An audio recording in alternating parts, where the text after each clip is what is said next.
Chapter 3807. Pervert. Pervert? This woman actually dared to speak to him like that. Hey, watch your words. What do you mean by pervert? I think you're the pervert. In order to get close to your idol, you actually pretended to be my fan to attend a visit. I think you're just a brainless fan who would do anything to get close to your idol. I saved you. Not only did you not thank me, you even scolded me. When I saw you fall into the water, I dared to step on you and leave you to fend for yourself. Hua Jin had a belly full of anger because of this incident. When this girl fell into the water, he should have abandoned her and left her to fend for herself. Why did he have to dive into the water to save her? If he didn't meddle in other people's business and play the good guy, perhaps such a ridiculous thing wouldn't have happened. Why did he have to suffer like this? This Liang Yin actually dared to humiliate him like this. Alas, Liang Yin had to accuse him instead. Feeling frustrated, he said, "You're such a die-hard fan." Liang Yin retorted, "I'm not a brainless fan." If you're not a brainless fan, then what are you? But of all people, why did you chase Tang Yu who just debuted not long ago? Ha! You must be blind. Shut up. On the other side, Liang Yin was so angry that her face turned red. She said angrily, "You're not allowed to insult Tang Yu." So what if I insult him? Hua Jin obviously didn't take her words seriously. When Liang Yin heard this, she said angrily, "Hua Jin, I'm warning you. Right now, in the eyes of others, I'm the real Hua Jin. Your reputation and status are all in my hands. If you dare to hurt people again, I'll create a lot of gossip for you tomorrow." When Hua Jin heard this, his lungs almost exploded with anger. You dare? See if I dare or not. When Hua Jin heard this, he suddenly curled his lips. Alright, if you dare to create a lot of gossip for me, of course, I won't let you take advantage of me so easily. What do you mean? Hua Jin said proudly, "I'm with a man now. If you dare to act recklessly, I don't mind showing you what real recklessness is." Liang Yin, he was instantly terrified. Hua Jin heard no response from the other side and guessed that Liang Yin had given in.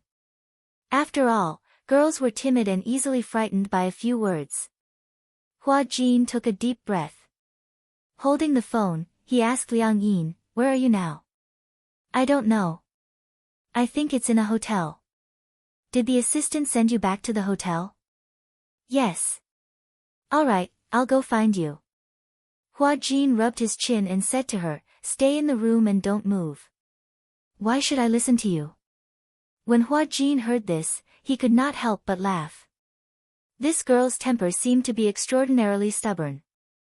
Hua Jin leaned against the railing and asked meaningfully, "Do you like my body that much?" On the other end, Liang Yin was sitting on the bed.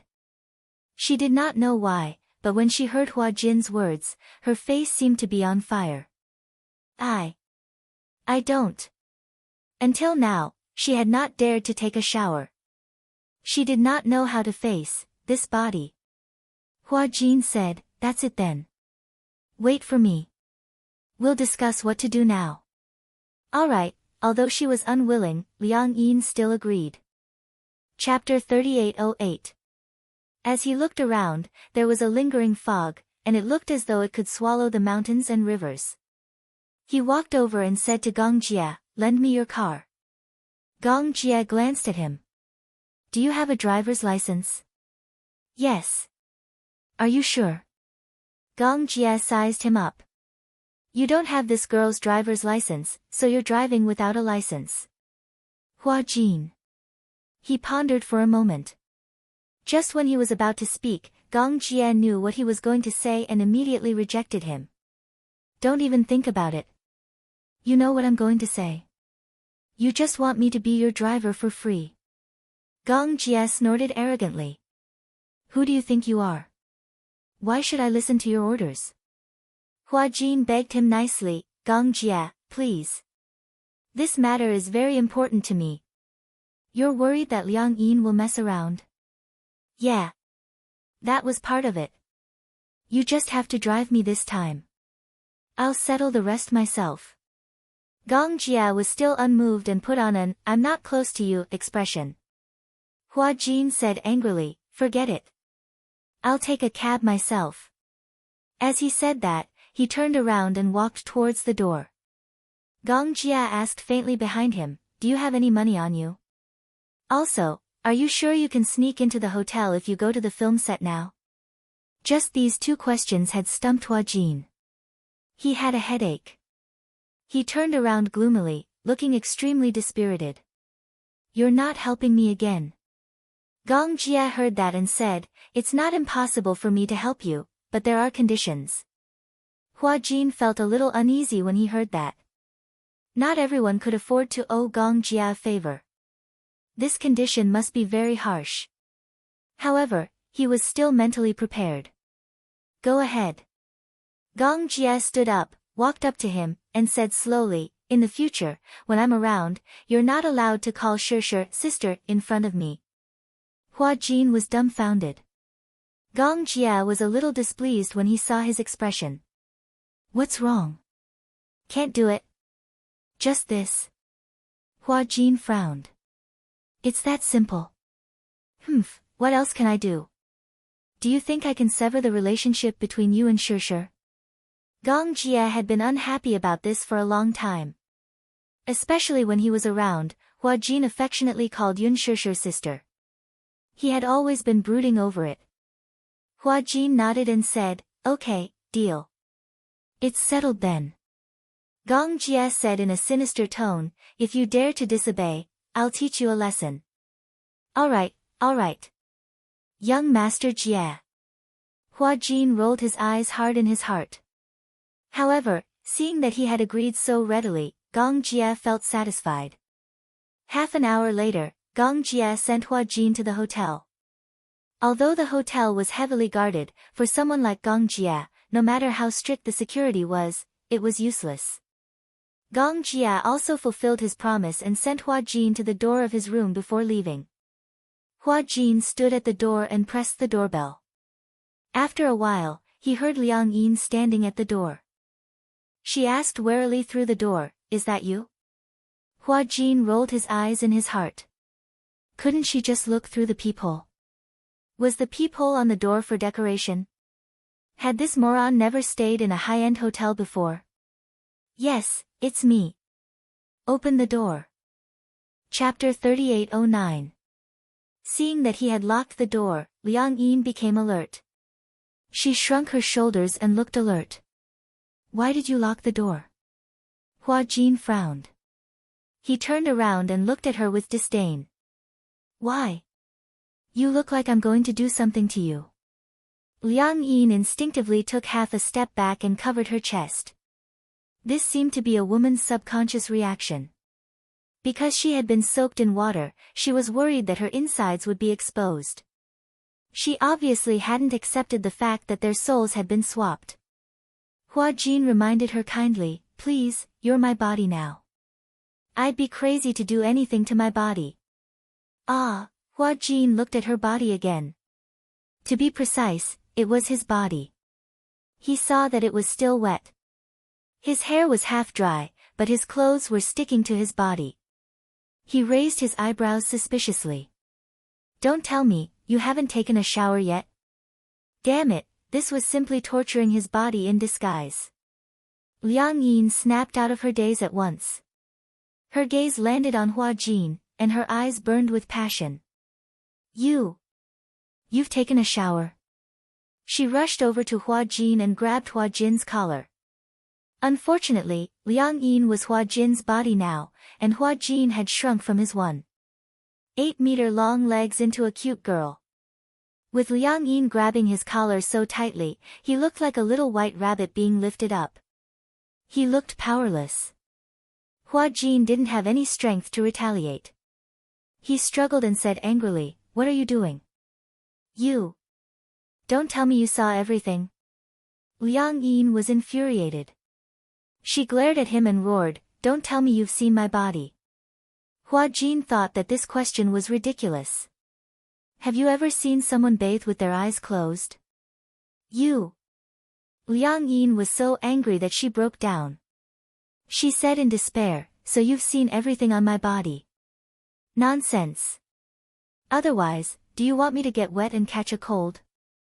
Hua Jin said angrily, "I'm the one who despises her. She doesn't have a good figure, and she doesn't have any bright spots. She's an eyesore." Liang Yin couldn't refute. She was so angry that her eyes turned red. Her pair of eyes that were more charming than a woman's suddenly glistened with tears. She felt extremely wronged. Hua Jin was dumbfounded when he saw himself crying. "Why are you crying? You've seen me naked." Liang Yin was so angry that she fell to the ground, tears and snot running down her face. "In all my life, other than me, no one has ever taken advantage of me like this. Most importantly, this vile man actually said that her body was an eyesore." Stinging eyes. Unable to bear the humiliation, she burst into tears. Hua Jin had a helpless look on his face. Did she think he wanted it? "Don't cry." It would have been better if Hua Jin hadn't comforted her. Once he did, Liang Yin burst into tears even more unbridled, like a stormy sea. Hua Jin was so frightened that he shuddered. He instinctively looked in the direction of the door, worried that her cries could be heard outside. He crouched in front of Liang Yin in a fluster and begged for mercy. Okay, don't cry, okay? Your body is very beautiful. Your boobs are very big, your legs are very long, and your waist is very thin. I've never seen a woman with such a good figure." It would have been better if he hadn't said anything. What was that saying? Chapter 38:10. Liang Yin's tears fell uncontrollably. She hugged her shoulders and cried pitifully. Hua Jin held his forehead in pain. "Is it that important to let someone see your body?" "Of course it's important." Liang Yin had received a traditional family education since she was young. Her parents had always taught her that girls should have self-respect and self-love, especially when it came to their first night. She could only give it to her husband. As for her own body, other than her husband, once it was seen by any other man, it would become worthless. "If you see it, I'll be worthless," Liang Yin cried sadly. "My mom said that if my body is seen by another man, and that man is not my husband, my body will be dirty. What era are we living in now?" Hua Jin said disapprovingly, "This isn't a male-dominated society. Why does your mom still have such a backward mindset?" Liang Yin's tears streamed down her face. Hua Jin was helpless, but he had to coax her nicely. "All right, don't cry." He wiped her tears and said, "Who said that a girl's body is worthless if someone sees it? Girls are only beautiful if they are more confident. Who said that a girl's self-worth needs to be reflected in this? Moreover, this was an accident. If I don't shower, what if I get a fever? Won't you be the one who gets hurt?" Liang Yin stopped crying and looked at him in surprise. She was shocked because she didn't expect Hua Jin to comfort her so seriously. Hua Jin continued, "Moreover, if you have a boyfriend in the future and you give your first time to him, and he doesn't want you anymore, you won't kill yourself because you lost your virginity, right?" Liang Yin listened quietly and didn't say a word. "I've seen many girls who value their chastity. Even though the man wasn't suitable for them, they would insist on marrying him just because he was their first man. In the end, they wouldn't be happy for the rest of their lives." Hua Jin continued, "It's best for girls to be independent. They don't have to depend on anyone to live. Why should they use these rules to restrict themselves?" When Liang Yin heard this, she gradually stopped crying. When Hua Jin heard this, he patted her head. However, he felt that she was very obedient. After all, he was touching her head. Liang Yin's expression didn't change, but her heart was in turmoil. She didn't expect that Hua Jin would tell her this. All this while, her family had taught her to restrain herself. However, Hua Jin told her that girls needed to be more independent. They needed to know how to protect themselves, but they also needed to know how to pursue their own happiness. There was no need to restrict themselves too much. After thinking about it rationally, he realized that what Hua Jin said made sense. He had no reason to look at her body. However, given the current situation, there was nothing he could do. Liang Yin pursed her lips, feeling a little guilty. She felt that she was making a mountain out of a molehill just now. Although she still felt a little awkward, she gradually calmed down. In the future, if you want to take a bath, I'll do it, Liang Yin said. When Hua Jin heard this, the corners of his lips twitched violently. Why? Because, this is my body. Oh. Hua Jin nodded and asked meaningfully, so in the future, I'll do it for you when you take a bath? Chapter 38:11. Hua Jin, on the other hand, was very serious. He pointed at her and said, because this is my body. No way. Liang Yin rejected him right away. Thinking about it, a grown man giving her a bath, no matter how she thought about it, that scene was too strange. Hua Jin didn't know whether to laugh or cry. Missy, don't you think your double standard is a little too much? Liang Yin blushed and said, a woman bathing is different from a man bathing. How is it different? There, Liang Yin lowered her head. Her face was so red that it looked like blood was dripping from it. You have to bathe there too. Nonsense. Hua Jin said awkwardly, men have to bathe there too. Both of them kept quiet. Liang Yin stared at him anxiously. Hua Jin also looked awkward. Ahem. How about this? Hua Jin cleared his throat and said seriously, at most, when I bathe, I won't be so serious. I mean, it'll be lighter, he said it very vaguely. Liang Yin blushed even more. Hey! What? You're not allowed to touch places that you shouldn't touch. Do you think I want to touch it? Who knows? Hua Jin blushed even more. He was extremely embarrassed. Although I've always been curious about what it's like to be a woman, I'm not happy about it at all. I'm also a victim. Don't make it seem like I'm persecuting you.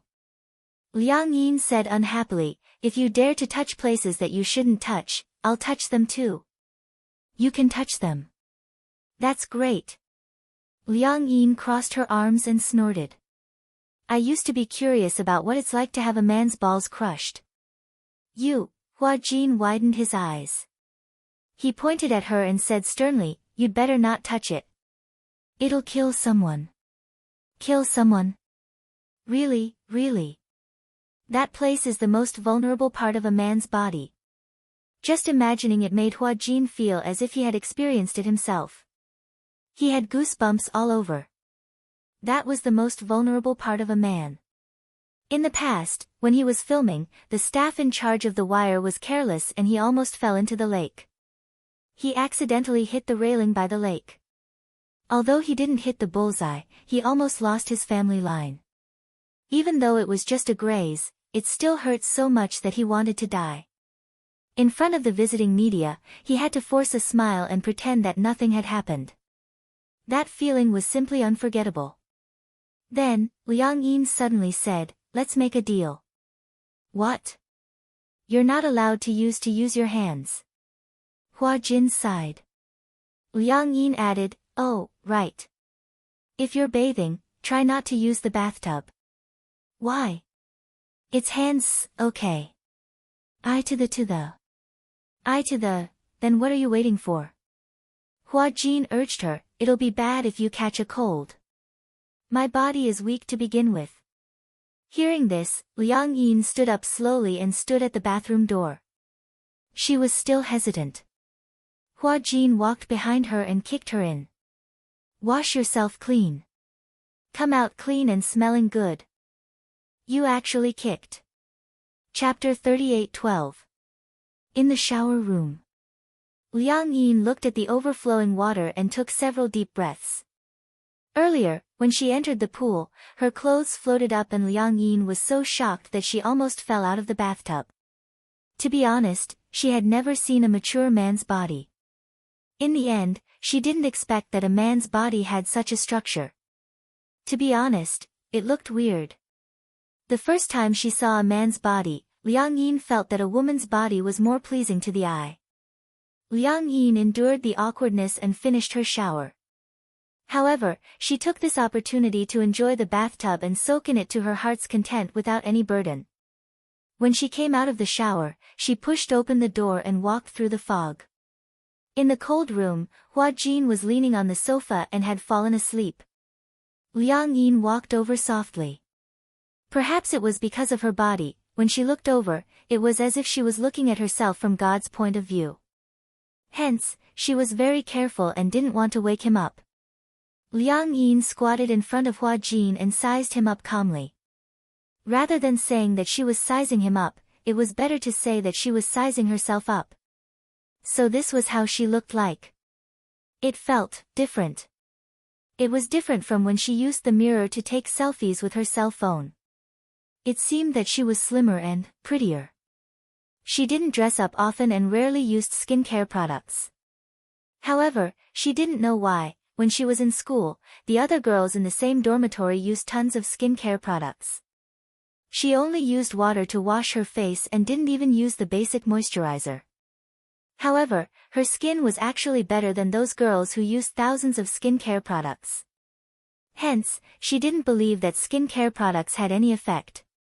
Liang Yin sat on the bed and didn't wake Hua Jin up. After such a long day, she was a little tired. She lay quietly on the bed and covered herself with the blanket. She fell asleep just like that. The heater was turned on in the room. Hua Jin and Liang Yin lay on the sofa and the bed respectively and slept soundly. Early in the morning, the doorbell suddenly rang. Liang Yin did not wake up. She covered her head with the quilt, so she was not awakened by the doorbell. Hua Jin, on the other hand, was suddenly alert. He sat up from the sofa and walked to the door. Through the peephole, he saw his assistant standing at the door with a nervous expression. Hua Jin. Hua Jin. Hua Jin was just about to speak when he saw his hand on the doorknob. He realized that he had just woken up and had forgotten that he had already swapped souls with Liang Yin. He frowned and paced back and forth a few times. Then, he returned to the bedside and shook Liang Yin awake. Wake up! Wake up! Liang Yin was still in the midst of her sweet dream when Hua Jin shook her. It was as if the ground and mountains were shaking in her dream. She woke up with a start and opened her eyes, only to see a magnified and horrified face. Liang Yin! Wake up! Liang Yin woke up and rubbed her eyes. She sat up alertly and looked around. What's the matter? Before Hua Jin could say anything, she heard a knock on the door. She instantly became alert. What's the matter? Chapter 38:13. He had accepted an endorsement deal. Today's job was to attend an event on behalf of an advertiser. It was an event for a high-end skincare brand. However, seeing how Liang Yin was behaving, Hua Jin was worried that she would mess up the event. What should I do? Don't worry. Go and tell the assistant that you need to take a shower. Ask her to come back in half an hour. I'll tell you how to complete the task in this half an hour. Do I really have to go? Liang Yin seemed to be in a dilemma. I don't know how, idiot, I'll teach you what to do later. You just have to learn from me. All right then. Will there be a lot of media reporters? I'm not going to be on TV, am I? Liang Yin couldn't be any more nervous at the thought of going on TV. Hua Jin held his forehead as he had a headache. To him, whether it was the media or the camera, he was already used to being on camera. However, Liang Yin was an ordinary person. She might not even be able to handle a small store event, let alone such a big event. Then, if they were not swapped back for the awards ceremony at the end of the year, Liang Yin would be so scared that she wouldn't be able to move an inch if she saw such a big event. Go and tell the assistant first. Do as I taught you just now. Liang Yin immediately nodded. Oh, okay. She walked to the door and did as Hua Jin had instructed. She said to the assistant, I'm already up, but I just woke up. I want to take a hot shower. The assistant panicked. Little ancestor, why do you want to take a shower? Just get the stylist to do your makeup.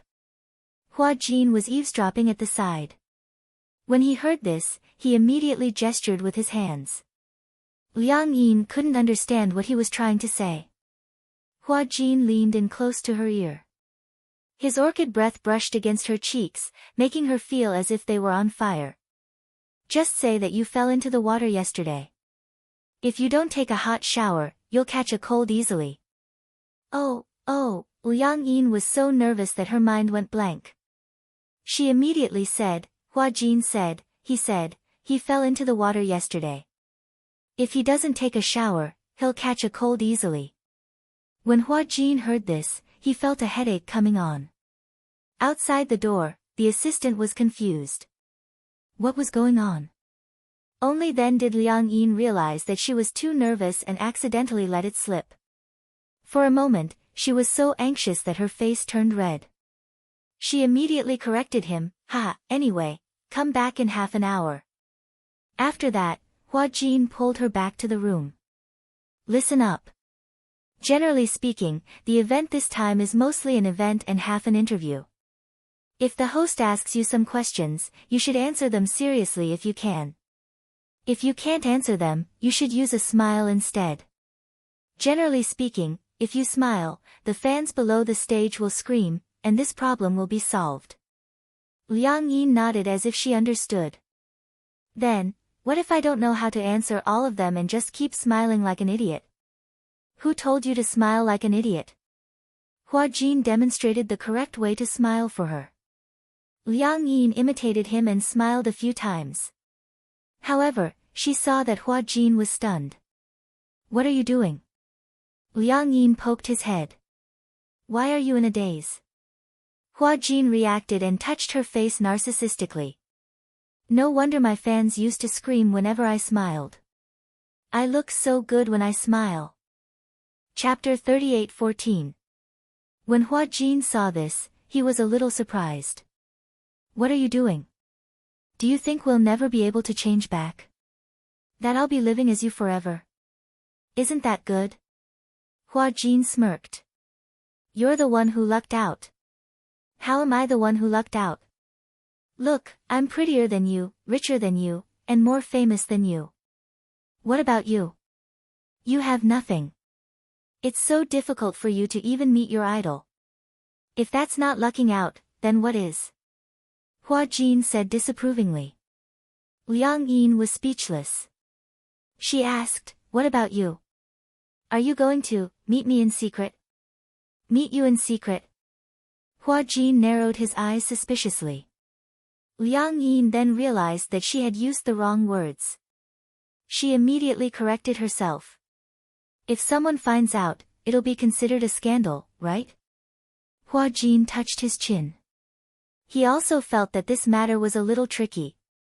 He couldn't possibly keep meeting Liang Yin in secret like this. He had to think of a legitimate way to do it. Hua Jin suddenly had an idea. Why don't I apply to be your assistant? Assistant? A newly hired assistant. She'll take care of your daily life and be in charge of your events. At the same time, she'll train your acting skills and teach you how to act. When Liang Yin heard this, she still hadn't come back to her senses. Acting was indeed a rather difficult task. Not to mention acting, even when facing the camera, she felt nervous and at a loss. The assistant outside the door rushed him again. Hua Jin, you can't take it anymore. It's too late. Are you done showering? Hua Jin gave Liang Yin a look and then hid in the wardrobe. Liang Yin stood up and walked to the wardrobe. After confirming that he had hidden well, she let the assistant in. The stylist was standing behind the assistant. Liang Yin said awkwardly, well, it's too late, it's too late. The assistant hurriedly called the stylist in and pushed Liang Yin to the sofa. She also moved the spotlight and makeup box in and started the huge makeup project. Actually, Hua Jin's foundation was very good, but there was still a difference between before and after makeup. While the stylist was putting on her makeup, Liang Yin anxiously watched her assistant pacing back and forth in the room. She laid out the quilt and rummaged through the cloakroom. She was a little nervous, worried that she would stumble upon Hua Jin's hidden cabinet. If she really found it, then it would be hard to explain. Seeing the assistant fumbling toward the cabinet where Hua Jin was hiding, Liang Yin suddenly shouted, "Hey!" When the assistant heard her voice, he turned around and pointed at himself. "Master Jin, are you calling me?" "Ugh. Ugh." Liang Yin nodded. She didn't know the name of the assistant. She waved at her and said, "Come here." The assistant walked over with the clothes in her arms. Liang Yin said, "I want to hire another assistant." When the assistant heard this, her expression immediately became uneasy. "Master Jin, did I do something wrong, so, you want to replace me?" "I want to hire another one." Liang Yin muttered, "I only have one assistant." "It's not enough." "Master Jin, have you forgotten? You have 3 assistants." Liang Yin's expression turned awkward. She thought to herself, why didn't Hua Jin tell her about this? But, 3 assistants? That's too much. Even the emperor didn't have such a grandeur. Chapter 38:15. The assistant was dumbfounded. Oh my god. Was this really Hua Jin? This Hua Jin actually wanted to ask for her opinion? The assistant immediately smiled apologetically and said, "Master Jin, you're the employer. You can just tell me directly if you want to hire a new assistant. However, if I did anything wrong, you must tell me. I'm going to correct it soon." Okay." Liang Yin nodded and obediently followed the makeup artist's instructions. She closed her eyes and allowed the makeup artist to do her makeup. She lamented in her heart, life as a celebrity is so comfortable. She had 3 meals a day, and she had an assistant to attend to her every need. Besides acting, she didn't have to do anything else herself. It felt so good. If only she was also a celebrity. However, wasn't she also a celebrity now? Although this body wasn't hers, she could still satisfy her cravings. Hua Jin hid in the wardrobe. The air was so stuffy that he almost couldn't breathe. After 1.5 hours, he heard the sound of the door closing. Liang Yin had obviously been taken away by the assistant. He then crawled out of the wardrobe and took out his cell phone. This cell phone belonged to Liang Yin. It had run out of battery, so he connected it to the charger first. Coincidentally, Liang Yin had forgotten to bring her cell phone when she left. He picked up his cell phone and dialed Qin Zhou's number. Half an hour later, Qin Zhou appeared. The moment he opened the door, Hua Jin grabbed his hand and dragged him in. He looked outside the door warily and then closed it. After Qin Zhou entered the room, he looked around and saw that there was only Hua Jin in the room. Hence, he turned around and sized up Hua Jin in disbelief. In front of him was a thin girl with a nervous expression. "Who are you?" Earlier on the phone, Hua Jin was worried that he couldn't explain it clearly over the phone, so he told Qin Zhou that something had happened to Hua Jin. After all, Hua Jin was Qin Zhou's artist. He was worried that something might have happened to Hua Jin, so he hurried over. However, when he saw that Hua Jin had turned into Liang Yin, he was confused. "Qin Zhou, it's me." Hua Jin said nervously, "I'm Hua Jin." The air was dead silent for a long time. Qin Zhou sneered coldly, "Who the hell are you? I'm warning you, no matter who you are, don't try to act mysterious in front of me. I'll ask you one more time. What exactly happened to Hua Jin? Tell me clearly." "It's true." Hua Jin grabbed his hand anxiously. "I'm really Hua Jin. Now, calm down. I'll tell you everything from the beginning to the end." Qin Zhou interrupted her, "I'm very calm. You, on the other hand, don't seem to be thinking clearly." Hua Jin sighed helplessly. "I know that what happened to me is indeed difficult to understand using normal thinking. If it hadn't happened to me, I wouldn't have believed it." Qin Zhou narrowed his eyes. Luckily, Qin Zhou had some patience. Perhaps he wanted to see what this girl's motive was, so he really wanted to hear what kind of fallacy she was going to make. Hua Jin then patiently recounted what had happened the day before. Until the end of the story, Qin Zhou's face was expressionless. He even wanted to laugh a little. When Hua Jin saw his expression, she knew that Qin Zhou still didn't believe what she had said. Chapter 38:16. Until he finished speaking, there was no change in Qin Zhou's expression. He even wanted to laugh a little. When Hua Jin saw his expression, he knew that Qin Zhou still did not believe him. He looked like he wanted to cry but had no tears. He said weakly, I really. If you don't believe me, you can test me. Anyway, I have plenty of ways to prove that I'm Hua Jin.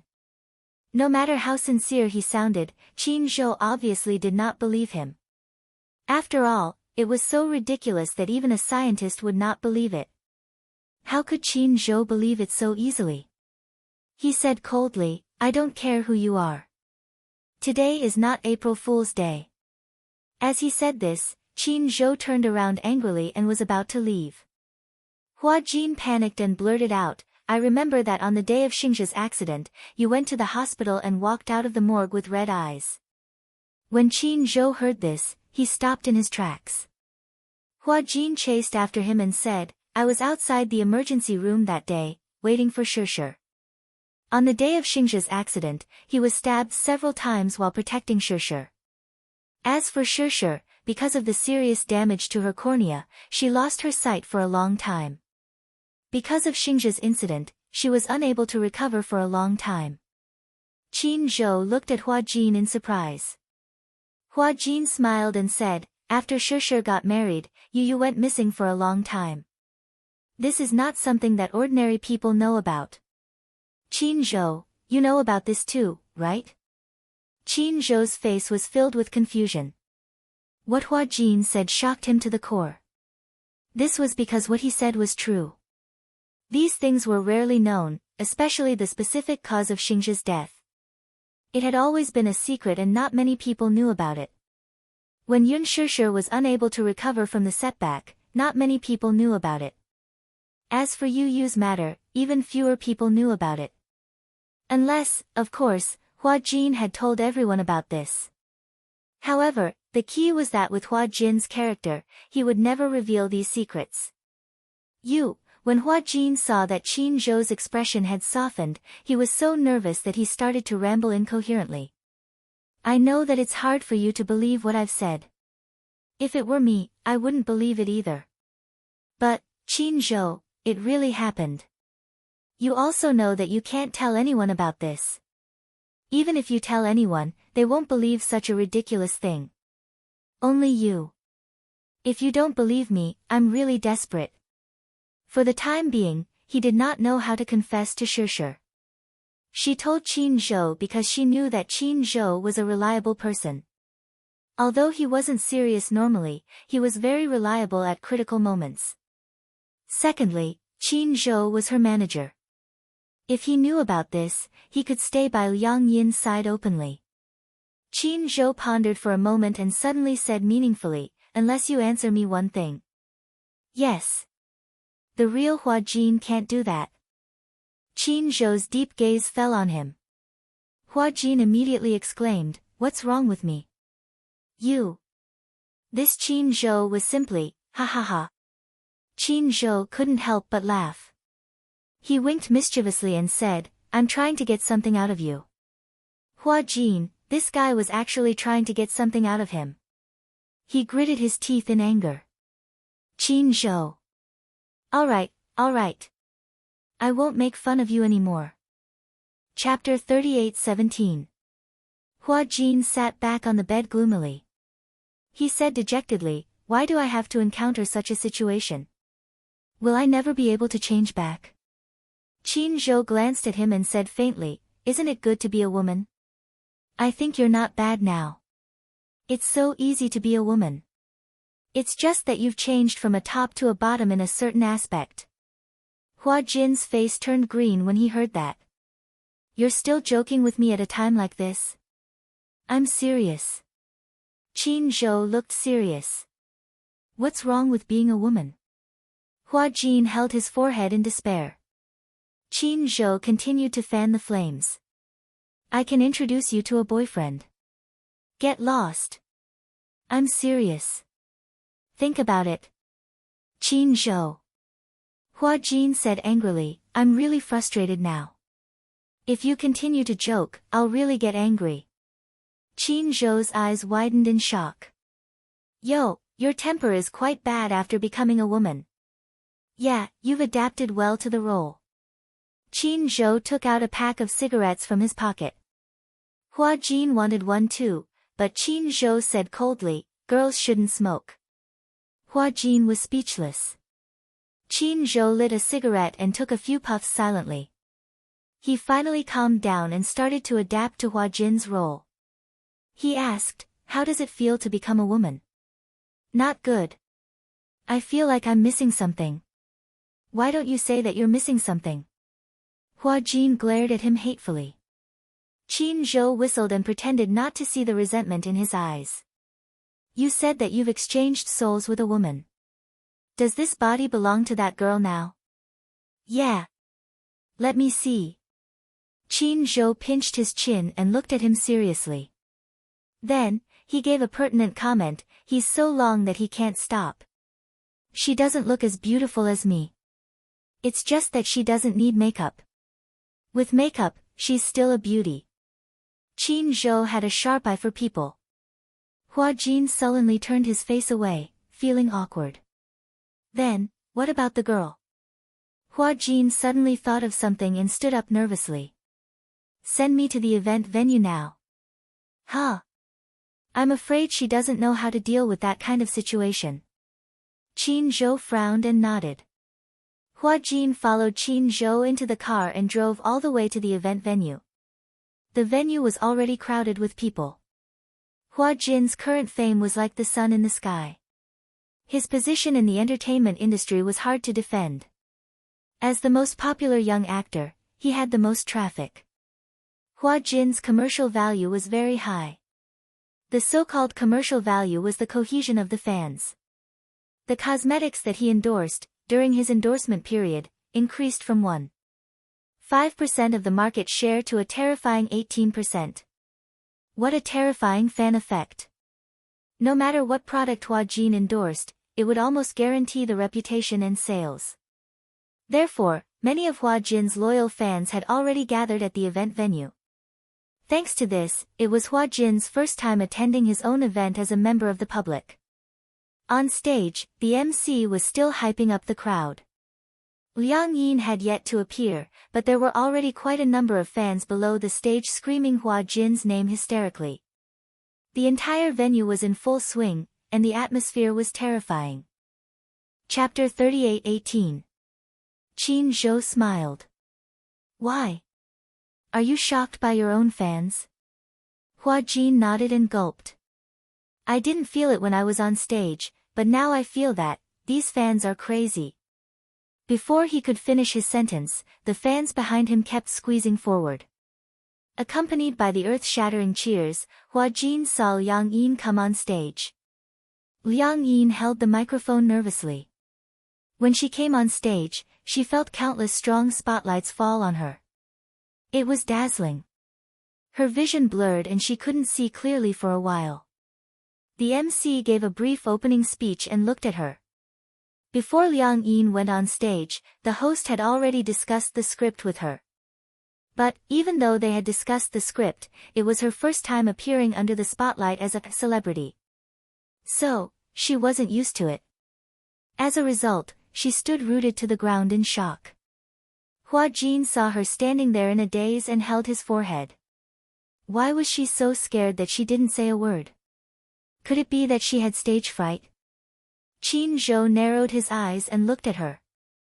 On stage, the MC saw Liang Yin holding the microphone nervously with a dazed expression and was a little puzzled by her unexpected performance. Hua Jin, say hello to the fans below the stage. Liang Yin came back to her senses and raised her hands stiffly. She smiled at the audience. Hello everyone, I'm Hua Jin. As soon as she said that, the fans below the stage screamed crazily. Ah! Ah! Hua Jin! Hua Jin, I love you! Hubby! Someone shouted loudly, causing the audience below the stage to burst into laughter and call him husband. The scene was too big. As a result, in the decently sized hall, Liang Yin could only feel a buzzing in her head. So this was the experience of being a celebrity. It didn't feel good. She was a fan of Tang Yu and had seen many fans chasing after celebrities. At that time, she felt that the more enthusiastic the fans were, the more excited the celebrity idol on stage would be. She shouted so loudly because she wanted her idol to hear her. Unfortunately, now that Liang Yin had switched over to Hua Jin's perspective, she realized that no matter how passionate the fans were, in her eyes, there was only a sea of black. She even felt like the fans below the stage all had the same face and she couldn't tell who was who. If he was too enthusiastic, it would instead, she was at a loss as to what to do. Hua Jin, I love you. Hubby. Hubby. She did not know how to respond. Although she was now occupying Hua Jin's body, she was not Hua Jin. These were not her fans. She did not even know how to reciprocate their enthusiasm. He was completely out of his wits. Usually, when celebrities were doing activities, they had to constantly interact with the fans below the stage. However, Liang Yin's ability to improvise was more than just passable. It was simply too horrible to look at. She just stood there awkwardly, as if she was petrified. Hua Jin covered his face. He knew that an ordinary person like Liang Yin would not be able to handle such an occasion. Qin Zhou was speechless. She seems to be frightened by your fans. Is it that exaggerated? Hua Jin said impatiently, isn't it just greeting and interacting with the fans? It's not difficult, right? I haven't asked her to act yet. It's not the same. Qin Zhou said, she might not have gotten into your role yet. Chapter 38:19. On one hand, he was feeling a little unwell. His stomach was strangely swollen and painful. On the other hand, the fans were so noisy that his eardrums hurt. If it wasn't for Liang Yin, he wouldn't want to stand in front of so many people. On the stage, although Liang Yin was just standing there in a daze, the MC's ability to save the situation was quite outstanding. He said to the fans, actually, I saw that Hua Jin was feeling a little unwell backstage. He turned to Liang Yin and asked, I heard that you were busy filming a new show and often stayed up late. Liang Yin didn't know how to answer. She didn't know how to smooth things over, but when she recalled Hua Jin's words, if she didn't know how to answer, just smile, smile, hence, a weak smile appeared on her face. The MC nodded and continued, I've worked with Hua Jin a few times. Once on the stage of an awards ceremony and once on a variety show. He is a very dedicated idol. Backstage, I saw that his face was pale and he wasn't feeling well. After asking, I found out that because he was busy filming a new show, he came to our event this time with a sick body. So, it's really a rare occasion. Liang Yin was still smiling, but in her heart, she thought, what a serious nonsense. She wasn't sick. However, the MC was really good at making things up to smooth things over. Could it be that those who claimed to be sick on the previous shows were just excuses and excuses? However, her smile was too weak. When the fans below the stage saw it, their hearts ached and their voices gradually weakened. Hua Jin, all the best. Hua Jin, hang in there. We'll always support you. We'll always be by your side. The MC moved away and said to Liang Yin in a low voice, sit down. Liang Yin hurriedly nodded and sat down on the chair. Immediately after, the MC started a long speech. Then, he invited the brand's official spokesperson to give an impassioned speech. Liang Yin was in a daze the entire time. Hua Jin couldn't stand it anymore and said, I hate her for not living up to expectations. The MC tried to offer her a few times, but she didn't accept it. Qin Zhou said, she doesn't know these things. I feel that her ability to react on the spot is too bad, let alone interact. But you can't blame her. She's not a celebrity. When Hua Jin heard that, he didn't say anything. Indeed. Liang Yin was just an ordinary person. It was too far-fetched to ask her to act and do activities like a celebrity. However, it wasn't right to just sit there and do nothing. Fortunately, there was an interaction segment between the idols and their fans. One of the segments was to let the idol and the fan kiss through a love glass.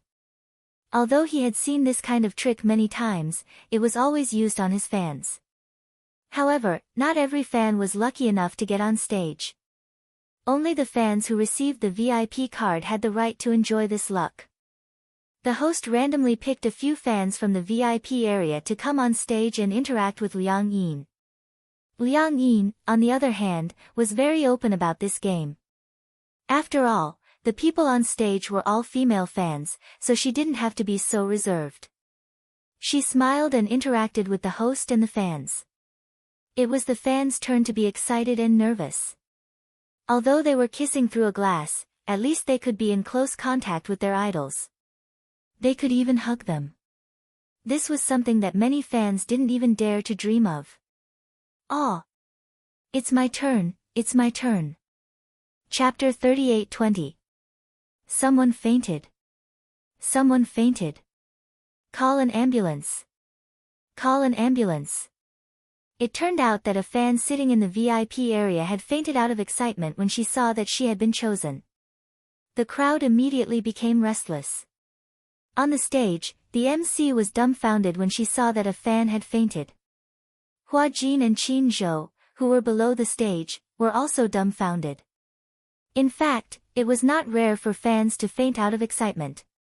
However, most celebrities would stand on the stage and it would be dark below the stage. Under normal circumstances, it would not be seen. However, Hua Jin and Qin Zhou, who were below the stage, could see it clearly. It's that exaggerated? Qin Zhou was speechless. Did you just realize that your popularity is that exaggerated? Hua Jin touched his nose. To be honest, he was a little shocked. Liang Yin obviously saw it too. Because it was an exhibition stand and not a very big stage, she could see everything that happened below the stage clearly. Liang Yin was a little frightened. She stood up helplessly and said to the fans below the stage, "Everyone, calm down. Don't panic." The fans below the stage were also shocked by this sudden situation and were in a mess. Some were busy taking care of the person who had fainted, while others were very impatient. They felt that the girl who had fainted had ruined Hua Jin's event. They cursed, "Why are you so agitated? Don't harm people if you haven't seen the world." That's right. She ruined Hua Jin's event. She's too evil. Immediately, someone stood up. You're too cold-blooded. She's already fainted. Why are you still squeezing around? It's fine if you're squeezing around, but what's the point of making sarcastic remarks? Brainless fans. Many fans were angry when they were called brainless fans. You speak as if you're so noble. Aren't you Hua Jin's fan too? Since you're Hua Jin's fan, why are you calling her a brainless fan? That's right. If you're so noble, you should be responsible for carrying her out. Call an ambulance for her. Who knows, she might blackmail you for doing a good deed. Ha! That's right, we're Hua Jin's brainless fans. We're better than a white lotus like you. Hua Jin felt a headache coming on. He quickly said, "Stop arguing. Everyone, be quiet." He had obviously forgotten that he was now Liang Yin. When the others heard him speak, they scolded him angrily, "Shut up." Hua Jin's eyes widened in shock. Qin Zhou couldn't stand it any longer. He pulled him aside and said, "Are you crazy? Have you forgotten that you're not Hua Jin now? You're... Oh right, what's your name?" Hua Jin was silent for a moment before he said coldly, "My name is Liang Yin." Liang Yin. Qin Zhou looked around and said, "It's too chaotic here. Let's leave this place first." Okay. On the stage, the staff went up and gave some instructions to the MC and Liang Yin. The two of them hurriedly followed the staff down the stage. Immediately after, the MC announced through the microphone backstage, due to an unexpected situation, the event has been cancelled. When the fans below the stage heard this, they were filled with complaints. They cursed the useless fan who had fainted several times. Jinx! Jinx! What bad luck! If it wasn't for her. Chapter 38:21. Alright. Hua Jin nodded. He got into the car and returned to the hotel with Qin Zhou. Not long after, Liang Yin returned. The assistant walked her into the room and saw Qin Zhou and Hua Jin sitting on the sofa. However, the assistant found the woman in front of her familiar. Aren't you the one from yesterday? Hua Jin turned his face away awkwardly. Qin Zhou immediately gave the assistant a look and said, "Go out for a while." The assistant heard this and asked uneasily, "Boss, what's wrong?" Qin Zhou was the assistant's boss. She thought that there was some kind of dispute and that Hua Jin was being blackmailed. However, Qin Zhou said, "You can go out for a while." Oh, the assistant nodded and walked out silently. Liang Yin locked the door. She didn't know that Hua Jin and Qin Zhou had gone to the event. She even felt a little guilty for messing up Hua Jin's event. Who is he? Liang Yin naturally didn't know Qin Zhou. Hence, she stared at him blankly, not knowing what to do. Hua Jin immediately stood up and said, "This is my boss, Qin Zhou. You can just call him Qin Zhou from now on." Qin Zhou, this name was too familiar. Liang Yin couldn't help but react. Wasn't Qin Zhou Gu Xing's manager in the past? However, after Gu Xing's passed away, Qin Zhou didn't manage any new artists. But she didn't expect that Hua Jin was actually an artist under Qin Zhou. The three of them sat down and looked at each other. Qin Zhou was the first to break the silence. "Hua Jin, since you called me over, it means that you have something to ask of me." Hua Jin felt a dull pain in the rafters. He stood up and said, "I don't know what to do, but my mind is in a mess right now. But Liang Yin can't leave me. She doesn't know how to act, she doesn't even know how to read the script. So I have to stay by her side." Originally, Liang Yin didn't think too much about it. After such a thing happened, both of their minds were in a mess. However, once they thought about how they would continue to maintain this status quo, they really didn't know what to do. If she continued to be Hua Jin, how would she film? She couldn't even understand the script. Liang Yin was in despair. She did not want to be a man for the rest of her life. She wanted her body back. Hua Jin suddenly thought of something. He stood up and said, "I remember that the soul exchange happens when you fall into the water. Could it be?" He turned around and said meaningfully, "Why don't we do it again?" Liang Yin took a step back in fear. I don't know how to swim. I'll drown." If you were to fall into the water again for the sake of the experiment and drown, wouldn't the losses outweigh the gains? However, Hua Jin didn't care whether she agreed or not. He grabbed her hand and walked out of the door. The hotel in the film studio complex was huge. There was a huge swimming pool at the back. It wasn't until Hua Jin dragged her all the way to the swimming pool that Liang Yin realized that they weren't going to the lake, but to the swimming pool. However, "It's so cold," Liang Yin hugged her body and shivered from the cold. She turned around and was about to ask Hua Jin what he planned to do when, unexpectedly, he was in such a hurry to switch back to his body that he gave her a light kick from behind, sending her straight into the pool. Ah! Gurgle gurgle, Liang Yin fell into the water. Caught off guard, she drank a few mouthfuls of water. Chapter 38:22. Hua Jin also jumped into the swimming pool. The swimming pool was divided into deep and shallow sections. The deep section reached 1.8 meters. Liang Yin fell into the water and struggled violently. There was no way for her to step on the ground. If she stepped on the ground, she would be drowned in the pool.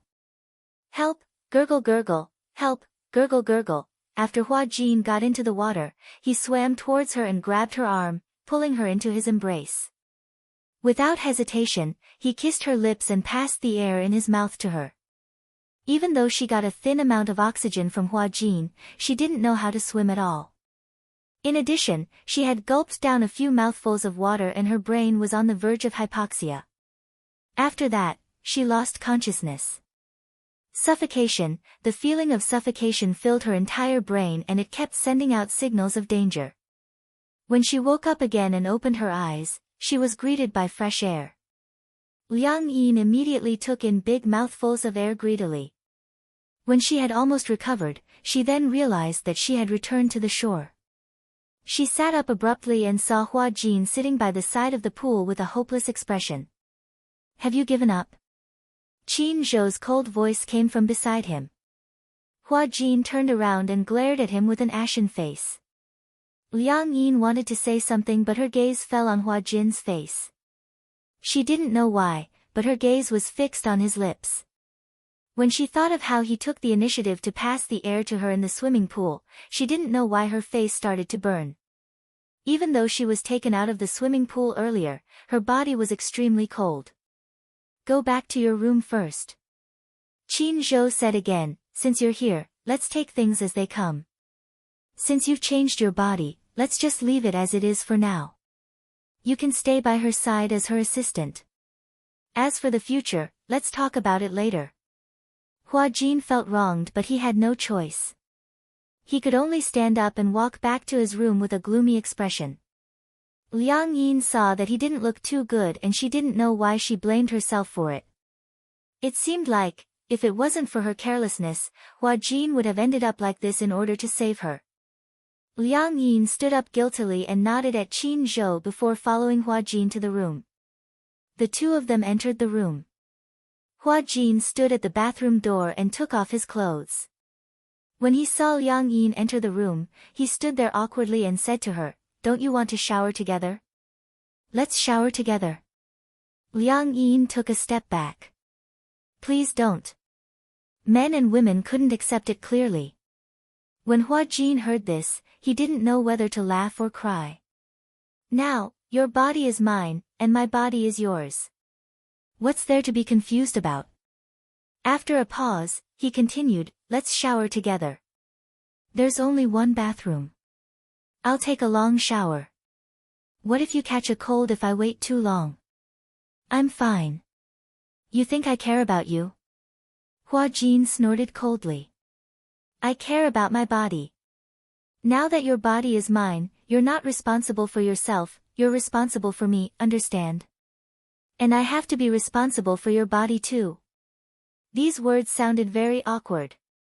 Liang Yin felt a little uncomfortable. However, she saw that after Hua Jin had finished speaking, he took off all his clothes. Chapter 38-23. It wasn't until Hua Jin entered the bathroom that Liang Yin hid in a corner and secretly took off her clothes. She hugged her body and walked into the bathroom, trembling. Hua Jin was already sitting in the bathtub. The warm water was slowly being poured into the bathtub. In the blink of an eye, the bathroom was filled with mist. The bathtub was very big. It was 2 meters wide and could accommodate 2 people. Liang Yin stood by the side of the bathroom, still hesitating. Even though she was in Hua Jin's body now, it still felt a little awkward. Hua Jin said plainly, come in.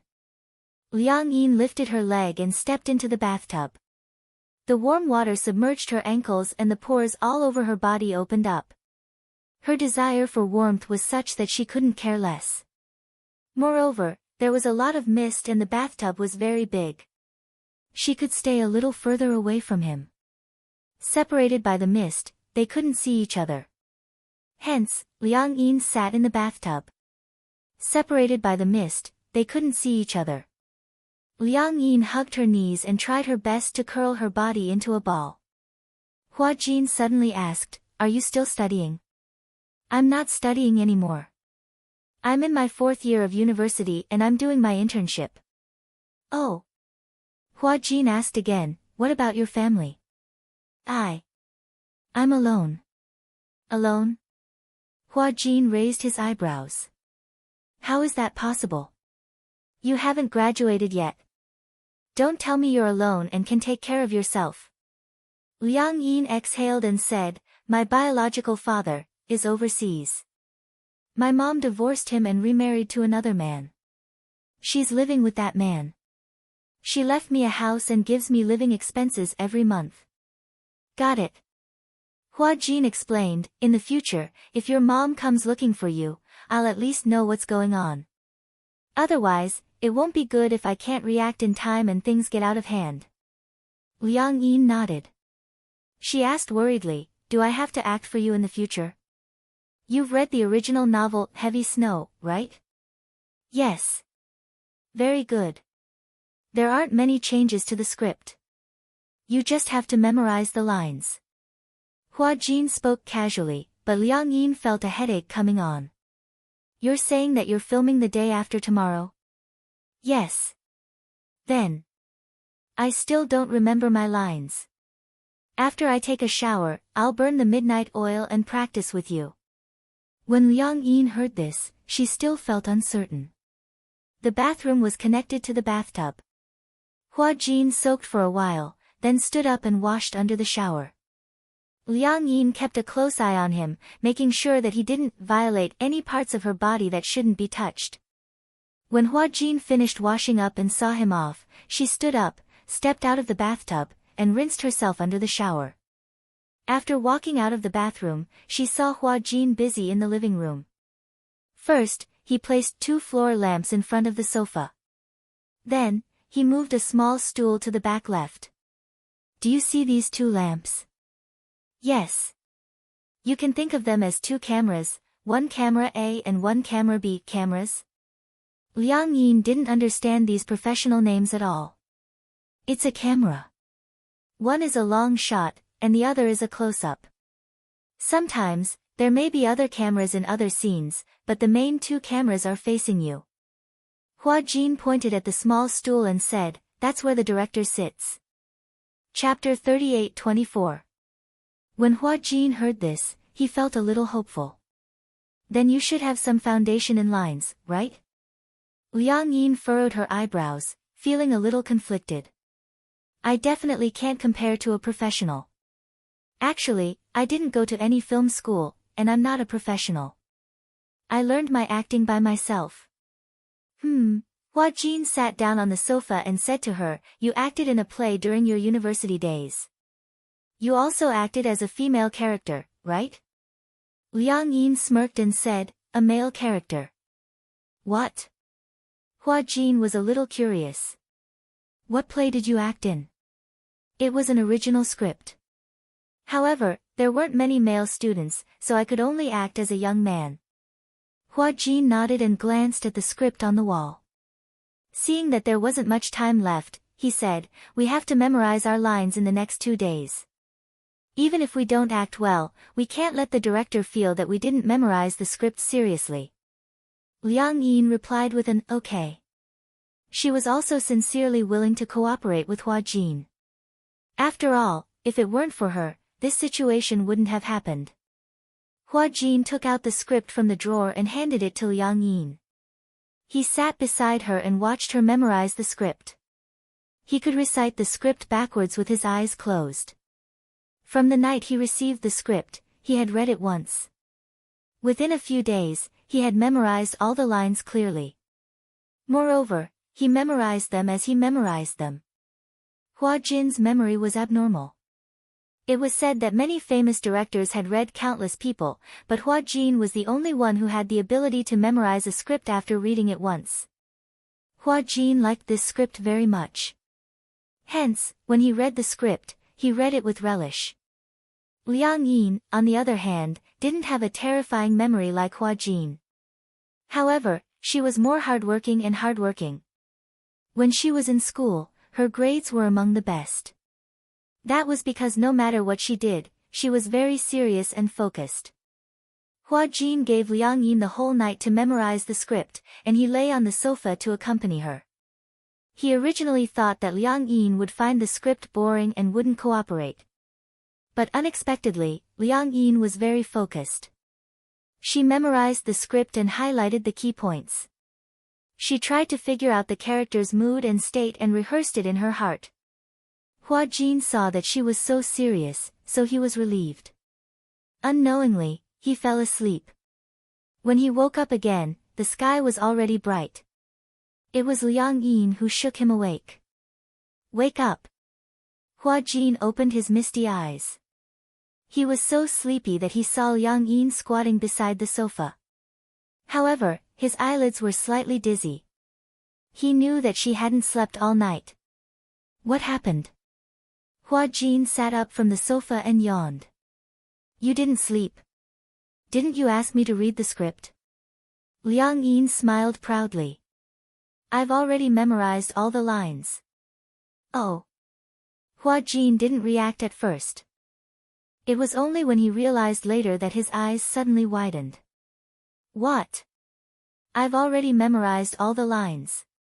"Impossible." Hua Jin woke up immediately. He flipped through the script and muttered, "There are so many lines. How could she memorize them all in one night?" Even with his incredible memory, it took him an entire night to memorize all the lines. This Liang Yin had memorized all the lines in just one night. Chapter 38-25. Hua Jin said, "Okay, but let's just pretend that we're filming. Let's simulate the scene of filming.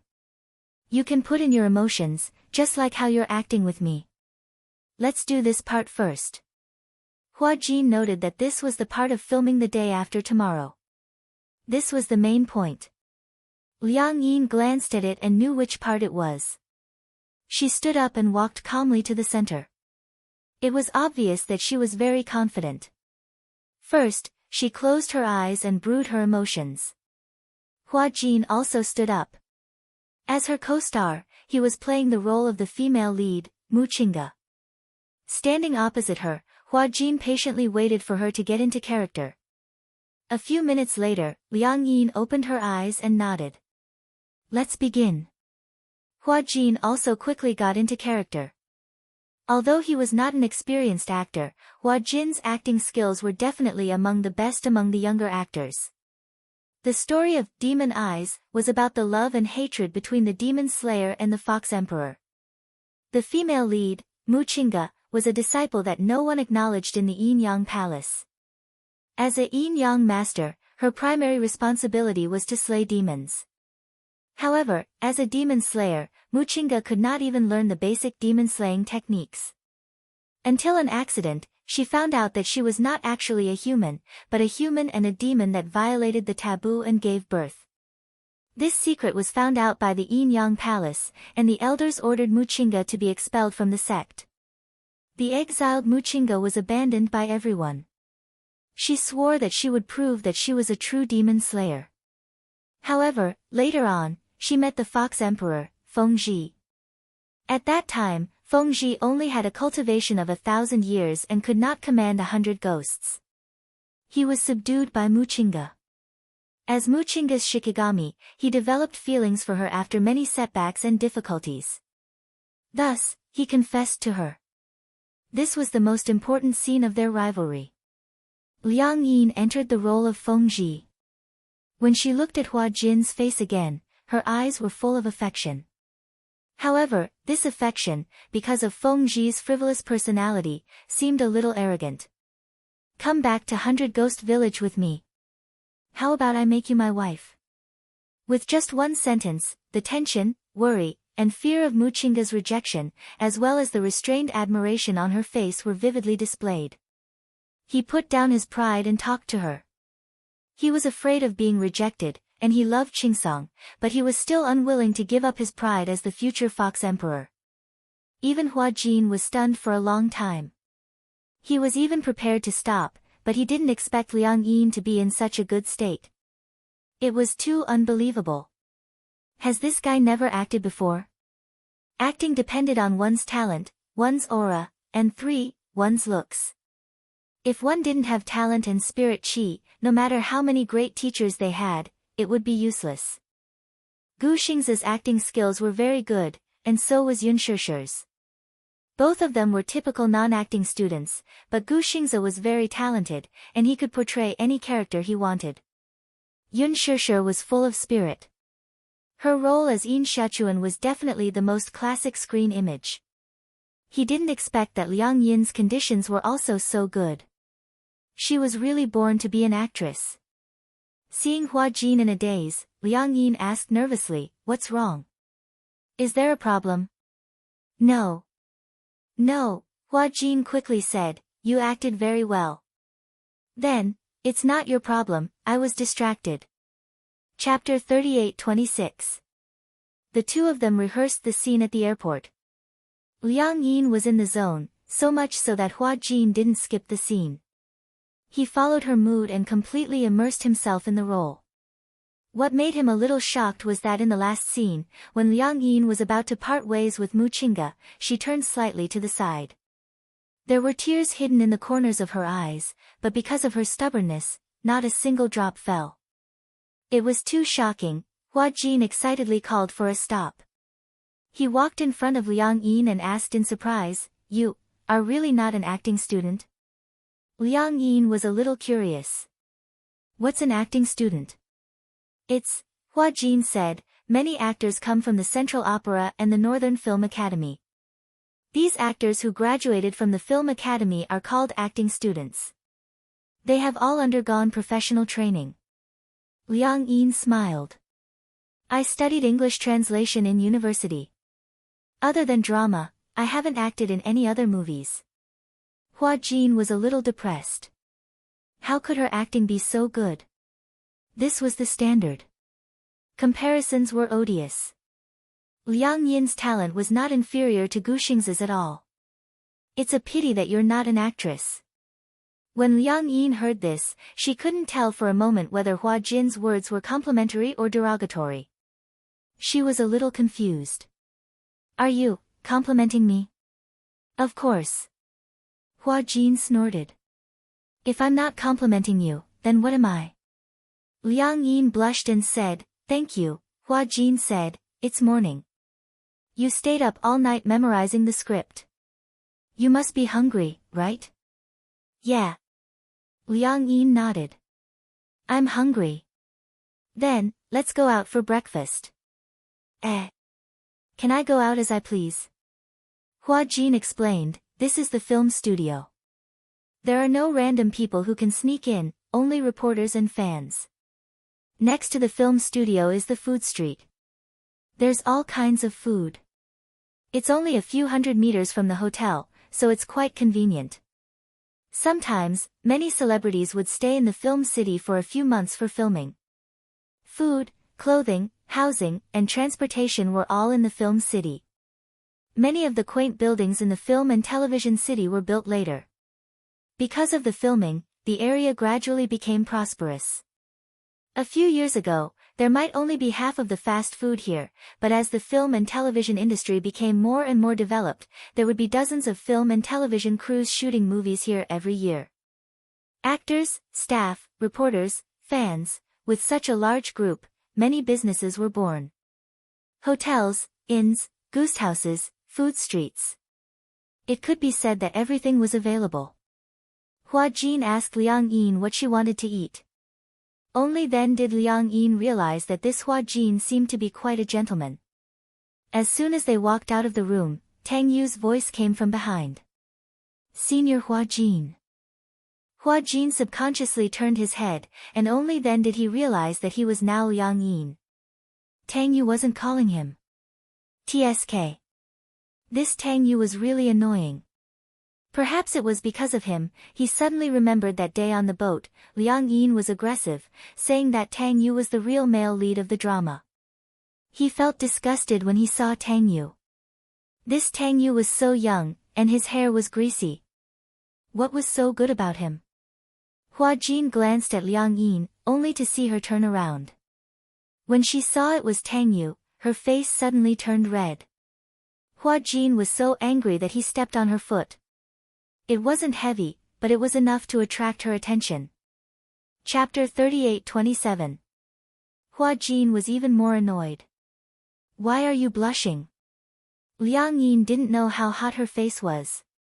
However, she couldn't force herself to calm down in front of her idol. Before she could say anything, Tang Yu had already walked up to her and said with a smile, "Senior Hua Jin, you're up so early." "You don't have to call me senior." Liang Yin seemed a little bashful. She blushed and said, "Just call me Hua Jin." Tang Yu was stunned and a little flattered. He didn't know why, but since the night before, Hua Jin's attitude towards him seemed to have changed from arrogance to inexplicably intimate. It seemed, the change was too sudden. The real Hua Jin, on the other hand, was furious. Who allowed her to act on her own accord? Why did Tang Yu have to call him by his name? He was his senior. According to seniority, Tang Yu should have called Hua Jin senior. However, Liang Yin acted on her own accord. Tang Yu didn't notice that someone standing beside him was gnashing her teeth. He scratched his head a little embarrassedly. "Hua Jin, is it really okay for me to call you that?" "No, of course." Liang Yin agreed happily. Tang Yu was quite encouraged. He took a step closer and pretended to ask naturally, "You're up so early. Are you going to eat breakfast?" Liang Yin nodded and said, "Yeah, do you want to eat breakfast too?" "Yeah, I do." Tang Yu said, "I didn't act well yesterday. I stayed up all night memorizing the script, so I haven't slept yet. I'm hungry, so I'm going to eat breakfast." What a coincidence. Liang Yin was so excited that she blushed and said, "I also stayed up all night reading the script and haven't slept yet. I'm going to eat breakfast." "Okay, let's go together." Tang Yu smiled and said, "It's my treat." "Okay, thank you." Liang Yin behaved appropriately. She also knew that she was Hua Jin now. She could not be as agitated as before, so she restrained herself a lot. However, Hua Jin could no longer remain calm. He tugged at Liang Yin's sleeve and asked incredulously, "Are you going to have breakfast with him?" Liang Yin was stunned, and so was Tang Yu. The two of them asked in unison, "What's wrong?" "Can't I?" Their rapport was amazing. Hua Jin was cursing in his heart, but on the surface, he was gritting his teeth. Sure, why not? Let's go together." Tang Yu felt a bit strange. Who was this girl? Why did Hua Jin seem to listen to her? "Is this your assistant?" Tang Yu asked. Liang Yin nodded, but Hua Jin snorted coldly and arrogantly turned his face to the side, not looking at him. When Tang Yu saw this, he was a little displeased. He said to Liang Yin, "Hua Jin, I think your assistant's attitude is not good at all. Where did you find her? An assistant is an assistant. Her duty is to take care of her artist. She's the first assistant I've ever seen throwing a tantrum at her employer." When Hua Jin heard this, he was so angry that smoke was about to come out of his head. The muscles on his face stiffened, and he secretly cursed Tang Yu in his heart. "Who do you think you are? How dare you judge me?" Liang Yin quickly tried to smooth things over and said, "She's my distant cousin. She read the script with me all night. She's so sleepy, so she must be in a bad mood." "Is she your cousin?" "Yes, she is." "Oh, I see." Chapter 38-28. Hua Jin's face was even more embarrassed. His handsome face was filled with murderous intent. Especially that pair of eyes, he couldn't wait to stare several holes in Tang Yu. When Tang Yu saw this, he muttered in his heart. Did this guy have some kind of deep grudge against him? Why was he staring at him with such eyes? However, they had never met before. Why was he looking at him as if he couldn't wait to stare him to death? When Liang Yin saw this, she immediately pulled Hua Jin behind her. She smiled at Tang Yu and quickly turned around to wink at Hua Jin. "What are you doing? Did I allow you to do that?" "Huh? He keeps calling me senior. Why did you let him call me Hua Jin? I don't want him to call me by my name." When Liang Yin heard this, she couldn't help but feel a little disgusted. "Why are you so arrogant?" Hua Jin coldly snorted. I'm a first-tier celebrity. Is it wrong for him to call me senior? Actually, I don't think there's a need to put on such airs. Liang Yin said. I think no matter who's more famous, we're all equal. That's not up to you. Hua Jin said again. Don't do it again. Also, you have to figure out your identity. You're Hua Jin now, not Liang Yin. Please don't blush so easily. People will think you're a pervert. When Liang Yin heard this, she was a little unhappy, but she stubbornly said, When did I blush? Just now. Hua Jin's words were like pearls. When you see Tang Yu, you forget your identity. You're representing me now. Don't embarrass me. When Liang Yin heard this, she was very angry. But because Tang Yu was also here, she could only suppress it. On the surface, she smiled, but she gritted her teeth and said word by word, I know. Today I found out that you're so long-winded. Tang Yu walked over. Liang Yin and Hua Jin immediately separated, pretending to be calm. He smiled. What were you talking about just now? Before Hua Jin could say anything, Liang Yin immediately explained, we were just discussing what to eat for breakfast. When Tang Yu heard this, he laughed. Is there a need to discuss this? Just order whatever you want to eat. That's right. I also said she was too conflicted. Liang Yin cleared her throat and glanced at Hua Jin. Then she smiled and said to Tang Yu. Let's go. Let's go eat breakfast together. Tang Yu nodded, and the two of them walked side by side toward the breakfast restaurant. Hua Jin walked behind the two men with his arms crossed. He narrowed his eyes as he sized them up with disdain. He didn't know what. This pretty boy doesn't have any masculinity at all. When he said this, it was obvious that he had forgotten that when he had just made his debut, he had also been evaluated by some seniors. A young man in the skin of a beauty. Back then, Hua Jin's beauty was the best in the entertainment industry. In terms of beauty, Tang Yu couldn't be compared to him. In terms of who was more beautiful, Hua Jin had no right to judge others. However, Hua Jin had an advantage over Tang Yu. He was 1.8 meters tall. Even if he was acting in a modern drama, he was still handsome with short hair. Liang Yin and Tang Yu walked in front. Hua Jin followed behind, secretly observing. Chapter 38-29. In terms of beauty, Tang Yu couldn't be compared to him. In terms of who was more beautiful, Hua Jin wasn't qualified to judge others. However, Hua Jin had an advantage over Tang Yu. His height was 1.8 meters. Even if he was acting in a modern drama, he was still handsome with short hair. Liang Yin and Tang Yu walked in front, while Hua Jin followed behind, secretly observing. Tang Yu and Liang Yin chatted on and off. These two people were naturally good at chatting and bringing up their own topics. Especially Tang Yu, it could be seen that he really wanted to curry favor with them. After all, with Hua Jin's background and qualifications, as well as his influential position, if they could build a relationship with Hua Jin, they might be able to get some resources. It was obvious that Tang Yu was trying to flatter him. As for Liang Yin, she obviously couldn't see the key to Tang Yu's enthusiasm. She was happy to be able to chat with Tang Yu. If she had a tail, it would be wagging vigorously. Hua Jin couldn't stand it several times, but he held back. When it was time for the tour, Tang Yu was very attentive to pick out food for Liang Yin. Liang Yin said she liked to eat preserved egg and lean meat porridge, so Tang Yu ordered a bowl of porridge for her, plus some side dishes. Hua Jin talked about small wontons for a long time, but no one paid attention to him. Tang Yu took care of Liang Yin, while Liang Yin stood on the side, looking at Tang Yu in a daze. Hua Jin was full of anger, but he had nowhere to vent it, so he stomped his foot fiercely. This stomp was simply earth-shattering.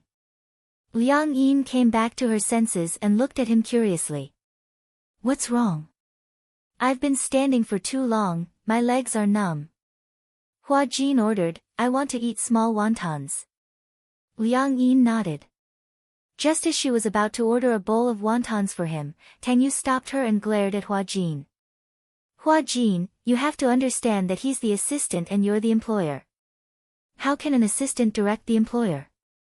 When Hua Jin heard this, he took a deep breath and furrowed his brows in anger. Liang Yin was also a little embarrassed. She smiled at Tang Yu and said, "Isn't she my cousin? Even if they are relatives, they can't do whatever they want, right?" Hua Jin wanted to hit him. Liang Yin also felt a headache coming on. Why were the two of them so at odds? He was born with a bad temper. Hua Jin snorted angrily and said to Liang Yin, "I want to eat wontons." Although Liang Yin was a little unhappy with Hua Jin's commanding tone, she still nodded obediently and replied, "Got it. I'll get it for you." With that, she said to Tang Yu, "Wait for me in your seat." When Liang Yin passed by Hua Jin, she said meaningfully, "You asked me to recognize my identity. Similarly, you have to recognize yours, don't you?" "What do you mean?" "Right now, I'm Hua Jin. I'm a celebrity. You're my assistant. You should take care of me." Liang Yin said and returned Hua Jin's warning to him, "Remember, don't do it again." With that, she walked away expressionlessly. Hua Jin's mouth stiffened. Good, this wretched girl, now she knows how to bicker with him. Not simple. Hua Jin didn't say anything and sat down in his seat. Tang Yu glanced at him and suddenly said, "You seem to be a little prejudiced against me." "Prejudiced?" Tang Yu said again, "I think you don't like me. If I didn't know better, I would think that there's some deep hatred between us." Chapter 38:30. Hua Jin narrowed his eyes, a hypocritical smile appeared on his face. "Of course it's because he's prejudiced against you. Don't look at how well Hua Jin treats you. Do you think he wants to talk to you? He looks down on small-time celebrities like you who do whatever it takes to become famous." Tang Yu's expression changed, but he was a little suspicious. Because, based on his understanding of Hua Jin, it seemed that Hua Jin would really say that. Usually, when they were on set, he could tell that Hua Jin did not like him. He didn't know why, but overnight, he became more peaceful with him. But, while Tang Yu was still thinking, Liang Yin came back with a small wonton. "Here. Yours." She put the wonton heavily in front of Hua Jin, her tone was not good. Some of the soup splashed out. Fortunately, Hua Jin avoided it in time, otherwise, the back of his hand would have splashed. Liang Yin said, "Eat." Hua Jin let out a muffled snort and ignored her. He picked up the spoon and started eating in silence. However, when Liang Yin turned her head and faced Tang Yu, her tone suddenly calmed down. "You seem to like eating custard buns?" "Yeah. But I remember when you were doing a live broadcast, you said your favorite food was soy milk and fried dough sticks." Tang Yu was a little surprised.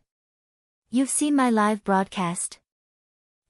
Liang Yin quickly said, "I saw it once by chance." That's just a casual remark. At that time, I was acting in a web drama. The character in it liked to eat soy milk and fried dough sticks. So, no matter what answer, it's right to lean on the character. It's good for publicity, and it's good for fans to be immersed in the character. Liang Yin was a little disappointed when she heard this. Are all celebrity interviews fake? Not all of them. It depends on how the company packaged you. Tang Yu said again, "Senior Hua Jin, you've been in the industry for so many years, you should know more about this." Liang Yin asked tentatively, "Then, what's your ideal type?"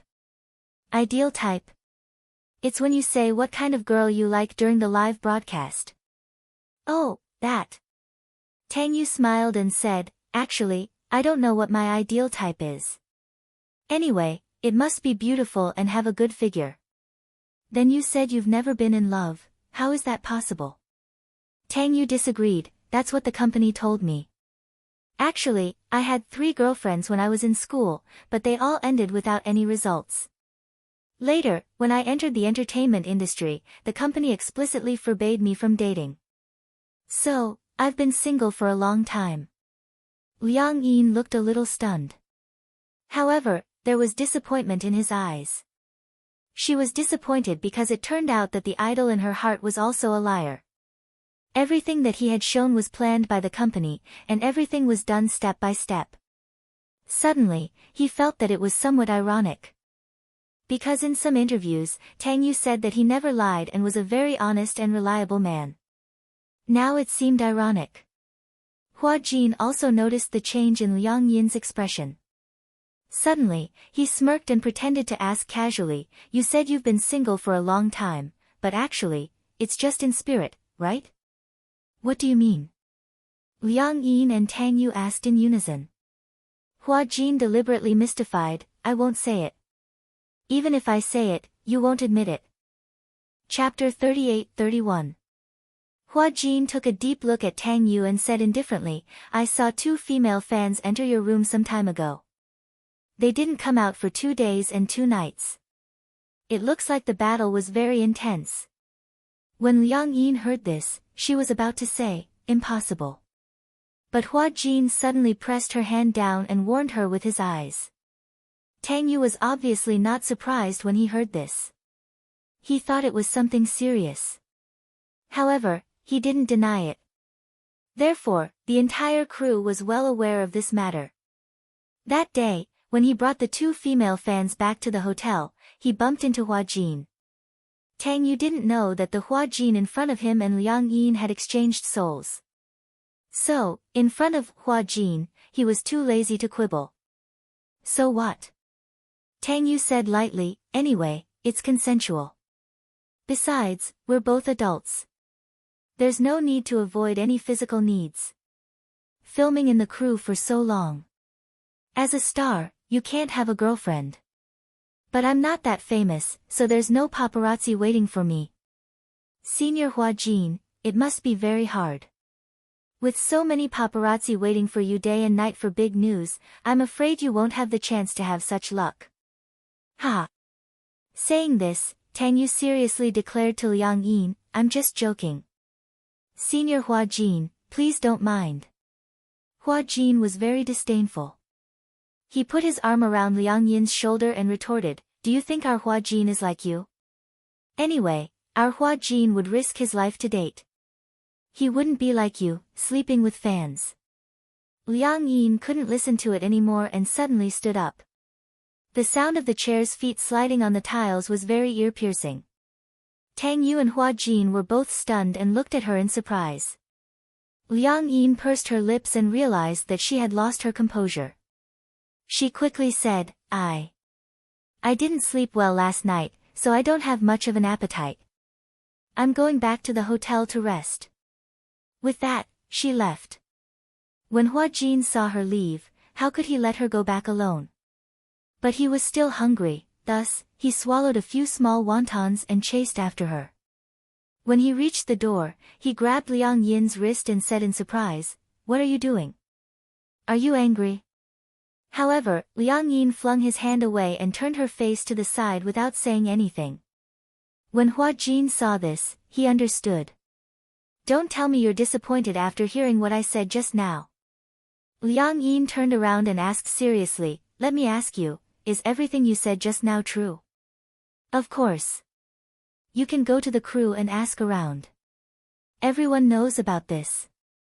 Those who don't know, it's because Tang Yu isn't famous, so no one paid attention to him." When Liang Yin heard this, her face darkened and her heart was about to break. She never thought that her idol, Tang Yu, would actually sleep with fans in private. How could he do such a shameless thing? It was too shocking. It was also too disappointing. This was something that she couldn't understand no matter what. This was a matter of principle and character. How could Tang Yu do this? It was simply too much. Liang Yin was a little disappointed. Hua Jin naturally saw this obvious disappointment. It's right to be disappointed. This kind of person doesn't deserve to be an idol. Chapter 38-32. Hua Jin was amused by her reaction and chased after her. Seeing that she was walking so fast, he said gloomily, "Why are you walking so fast? Can you walk slower?" Your legs are so long. Liang Yin immediately said, these are your legs, not mine. Hua Jin snorted coldly when he heard that. They're yours now.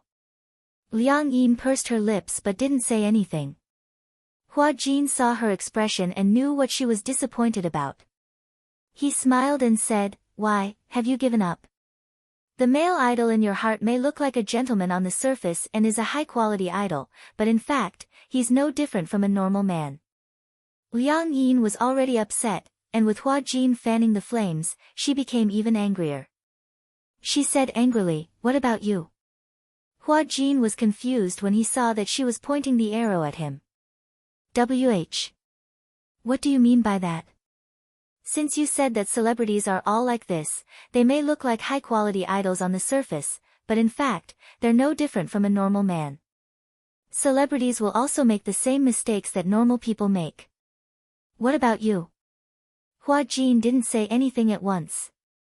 Liang Yin asked again, do you sleep with your fans? Please, there are only fans who want to sleep with me. There are no fans who I want to sleep with. Hua Jin said again, I won't do such a vulgar thing. Why? Liang Yin didn't understand. If they're your fans, they should be looking forward to having intimate contact with you. Although it's normal for men and women to love each other, it should at least be based on two people liking each other and understanding each other, right? After a pause, Hua Jin's gaze went blank. The Hua Jin they like is not the real me. What are you talking about? Liang Yin couldn't help but stop in her tracks and look at him in surprise. I don't understand what you're talking about. If the fan doesn't like you, then who do they like? Do they like ghosts? Hua Jin laughed self-deprecatingly. Every time I film a show, I gain a few million fans. These fans don't like the real me at all. They like the character, they like the persona. As for me, I just use the persona in the show to make them like me. The reason why they like me is because of my looks. I can give them fantasies. Hua Jin paused for a moment before continuing, imagine that I'm their boyfriend, husband, or even their ideal lover.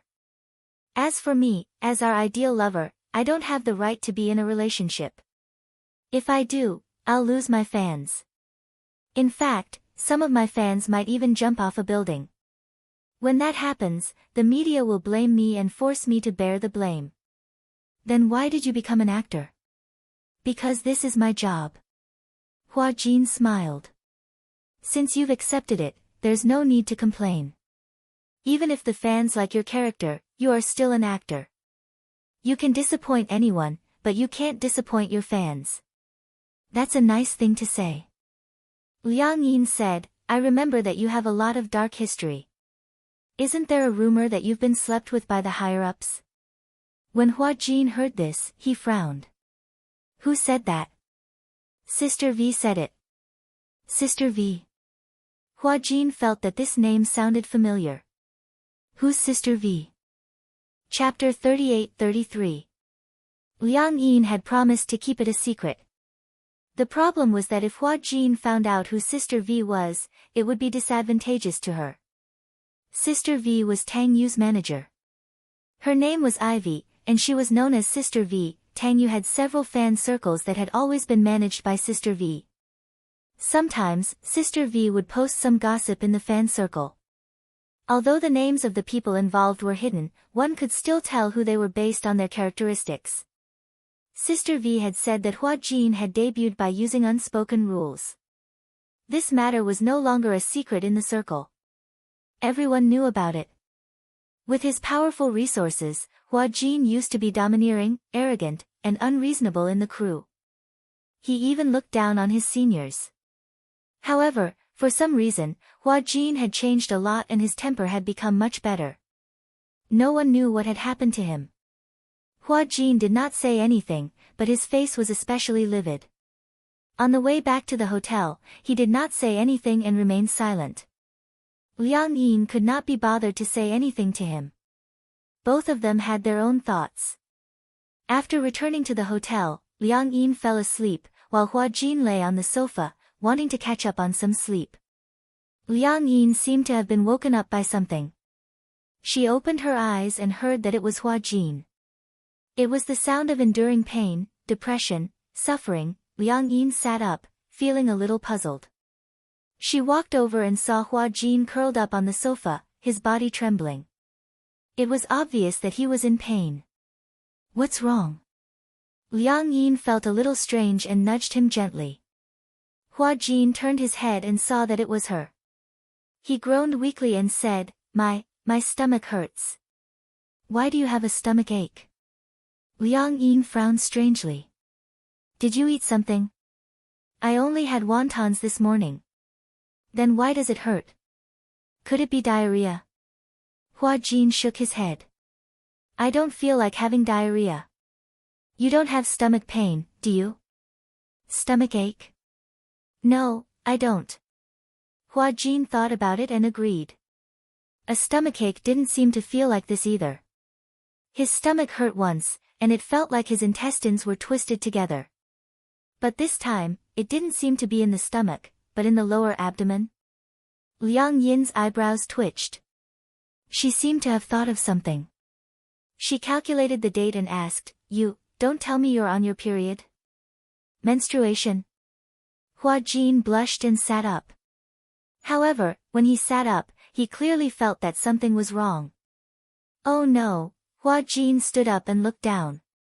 He couldn't see anything just by looking at it. He turned around and looked at the sofa. It didn't seem to be stained by anything, but he clearly felt that something was wrong. Liang Yin immediately said, Go to the bathroom and take a look. Hua Jin's expression was a little strange. He looked at Liang Yin meaningfully and asked suspiciously, You don't have menstrual cramps? Liang Yin blushed as well, but she insisted, How is that possible? I don't have any history of menstrual cramps. Hua Jin couldn't be bothered to ask any more questions. He went to the bathroom and didn't come out for a long time. Liang Yin walked to the bathroom door. She leaned against the door and calculated the time with her fingers. She suddenly realized that her period should be here by now. She knocked on the door gently and asked curiously, How is it? Is it here? Chapter 38-34. Hua Jin's voice was very low, but it was obvious that he was not paying attention. Liang Yin thought for a while and suddenly recalled something. If it hurts, could it be related to the cold water I soaked in earlier? I fell into the water and then the swimming pool. After so many shocks, I guess, that's the main reason for my period pain. So that's the reason. Hua Jin frowned. No wonder when he was in the production team, he often saw many actresses whose faces were still frighteningly pale even with a thick layer of blush on. They had no choice but to hug warm water as if they were hugging the source of their life. It turned out that drinking hot water really had its uses. What should I do now? Hua Jin was at his wit's end and did not know what to do. Liang Yin said, Just put on a sanitary pad and drink more hot water. Hua Jin suddenly thought of something and said mockingly, You women are still blaming men for telling girls to drink more hot water when they're on their period. In fact, if you were a man, you'd tell girls to drink more hot water too. How shallow. Liang Yin defended herself, You're not my girlfriend. How do you expect me to care about you? This stupid woman still dared to argue with him. Whose stomach is hurting for? Hua Jin said resentfully, I'm hurting for you. What do you mean by hurting for me? Isn't this caused by you? If it weren't for you, would I be in such a sorry state? Hua Jin was filled with resentment. If it weren't for Liang Yin, this situation would not have happened. He was probably the only straight man in the world who would experience something as magical as menstruation. It was too embarrassing. However, the current him had no time to think about the pain in his stomach. He held his forehead and did not know what to do. Liang Yin did not want to make a fuss about this matter. She looked around and asked suspiciously, Do you have sanitary pads here? Do you think? Hua Jin was angry and in pain. He was so angry that he could not form a coherent sentence. Do you think I would have such things? How could this woman be so stupid? When Liang Yin heard this, she finally reacted in hindsight. That's right, Why would there be such a thing in Hua Jin's room? Liang Yin said, then I'll go buy it for you. Wait. When Hua Jin heard this, if it weren't for the fact that he couldn't stand up, he would have pounced on the door in excitement. Liang Yin heard his miserable voice and thought that something had happened. She immediately became nervous. What's wrong? She was scared out of her wits. Hua Jin said weakly, are you going to buy it like this? Is there a problem? Liang Yin asked in confusion, didn't you say that the film city is very safe and that there aren't any random people in there? Cough. It wouldn't be good if the other actors and staff saw this. Even though the people in the film city might not expose this matter, Hua Jin thought about how these people would privately spread the news that he had personally gone to the supermarket to buy sanitary pads. Those who were a little smarter might guess that he was hiding a woman in his room or that he was buying it for someone else. Those who were a little stupid might even think that he had some perverted fetish. Get the other assistants to buy it. After hearing this, Liang Yin nodded. She walked into the living room and took Hua Jin's phone. She found the assistant's number in the phone book and dialed it.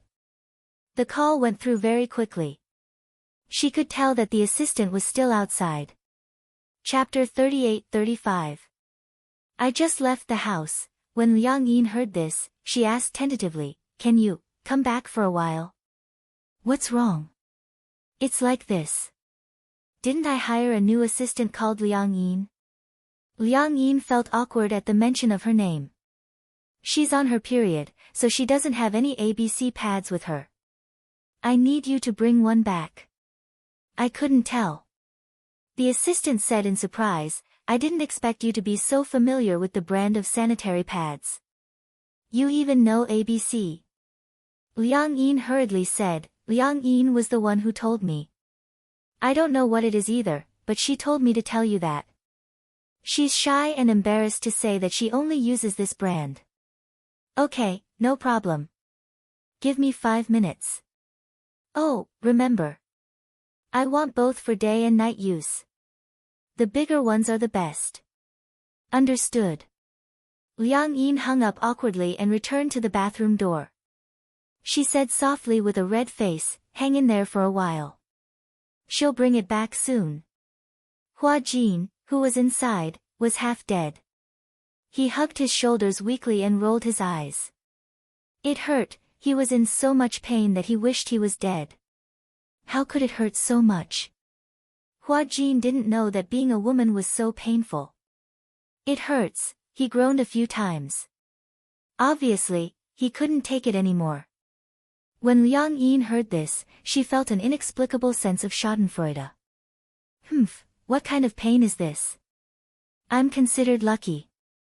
This pain is only temporary and won't last forever.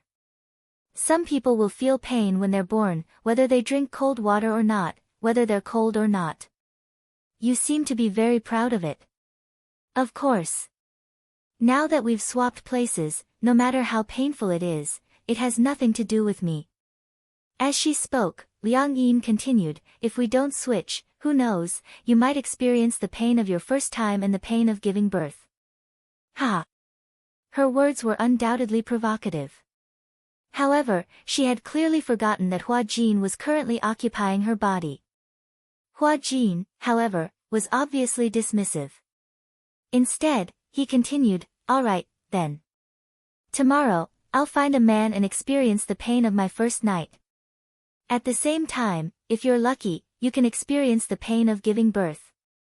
When Liang Yin heard this, she became anxious and almost jumped up. How dare you? Do you think I dare? Hua Jin didn't seem to be afraid of her threat. Didn't you want me to experience it? Of course I'll do as you wish. Liang Yin blushed and retorted, I didn't want you to experience it. That's my body, you're not allowed to mess around. Otherwise, you'll sleep with my fans? Hua Jin paused and laughed mockingly. It's not that I'm looking down on you, but if you were a man, would you know what to do?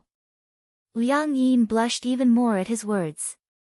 She was so angry that she turned her head and went back to the sofa. She hugged her arms and endured her anger. After a while, the assistant came back with sanitary pads and rang the doorbell. Liang Yin knew that the assistant had come back with the sanitary pads. She walked to the door unhappily and opened it. The assistant handed her the shopping bag from the supermarket. Here. I just bought it. The assistant took the receipt and passed the bag to her. The receipt had to be kept for reimbursement. Chapter 38-36. Liang Yin nodded and said, "You can't take too many painkillers. The side effects are more severe." However, the assistant said, "That's not true. I brought this painkiller back from Japan. The side effects are very, very small. Basically, there are no side effects." Oh, Liang Yin had never seen this type of painkiller called EVA before. However, this type of painkiller indeed didn't have any side effects. The assistant asked tentatively, "I heard that Qin Zhou hired another assistant for you. But why is it the girl who fell into the water that day? Where is she now? I tidied up the room yesterday and was waiting for her to move in. I waited for a long time but didn't see her. I didn't want to disturb you, so I didn't come over to ask." Liang Yin reacted and didn't know how to answer. Indeed, there seemed to be a lot of inconveniences for the two of them to live under the same roof. However, such inconveniences didn't really make sense. Although they were a single man and a single woman, now that the genders were switched, there didn't seem to be much of a difference living together. Liang Yin said, "Let's talk about it later. I'll send the things over to him first."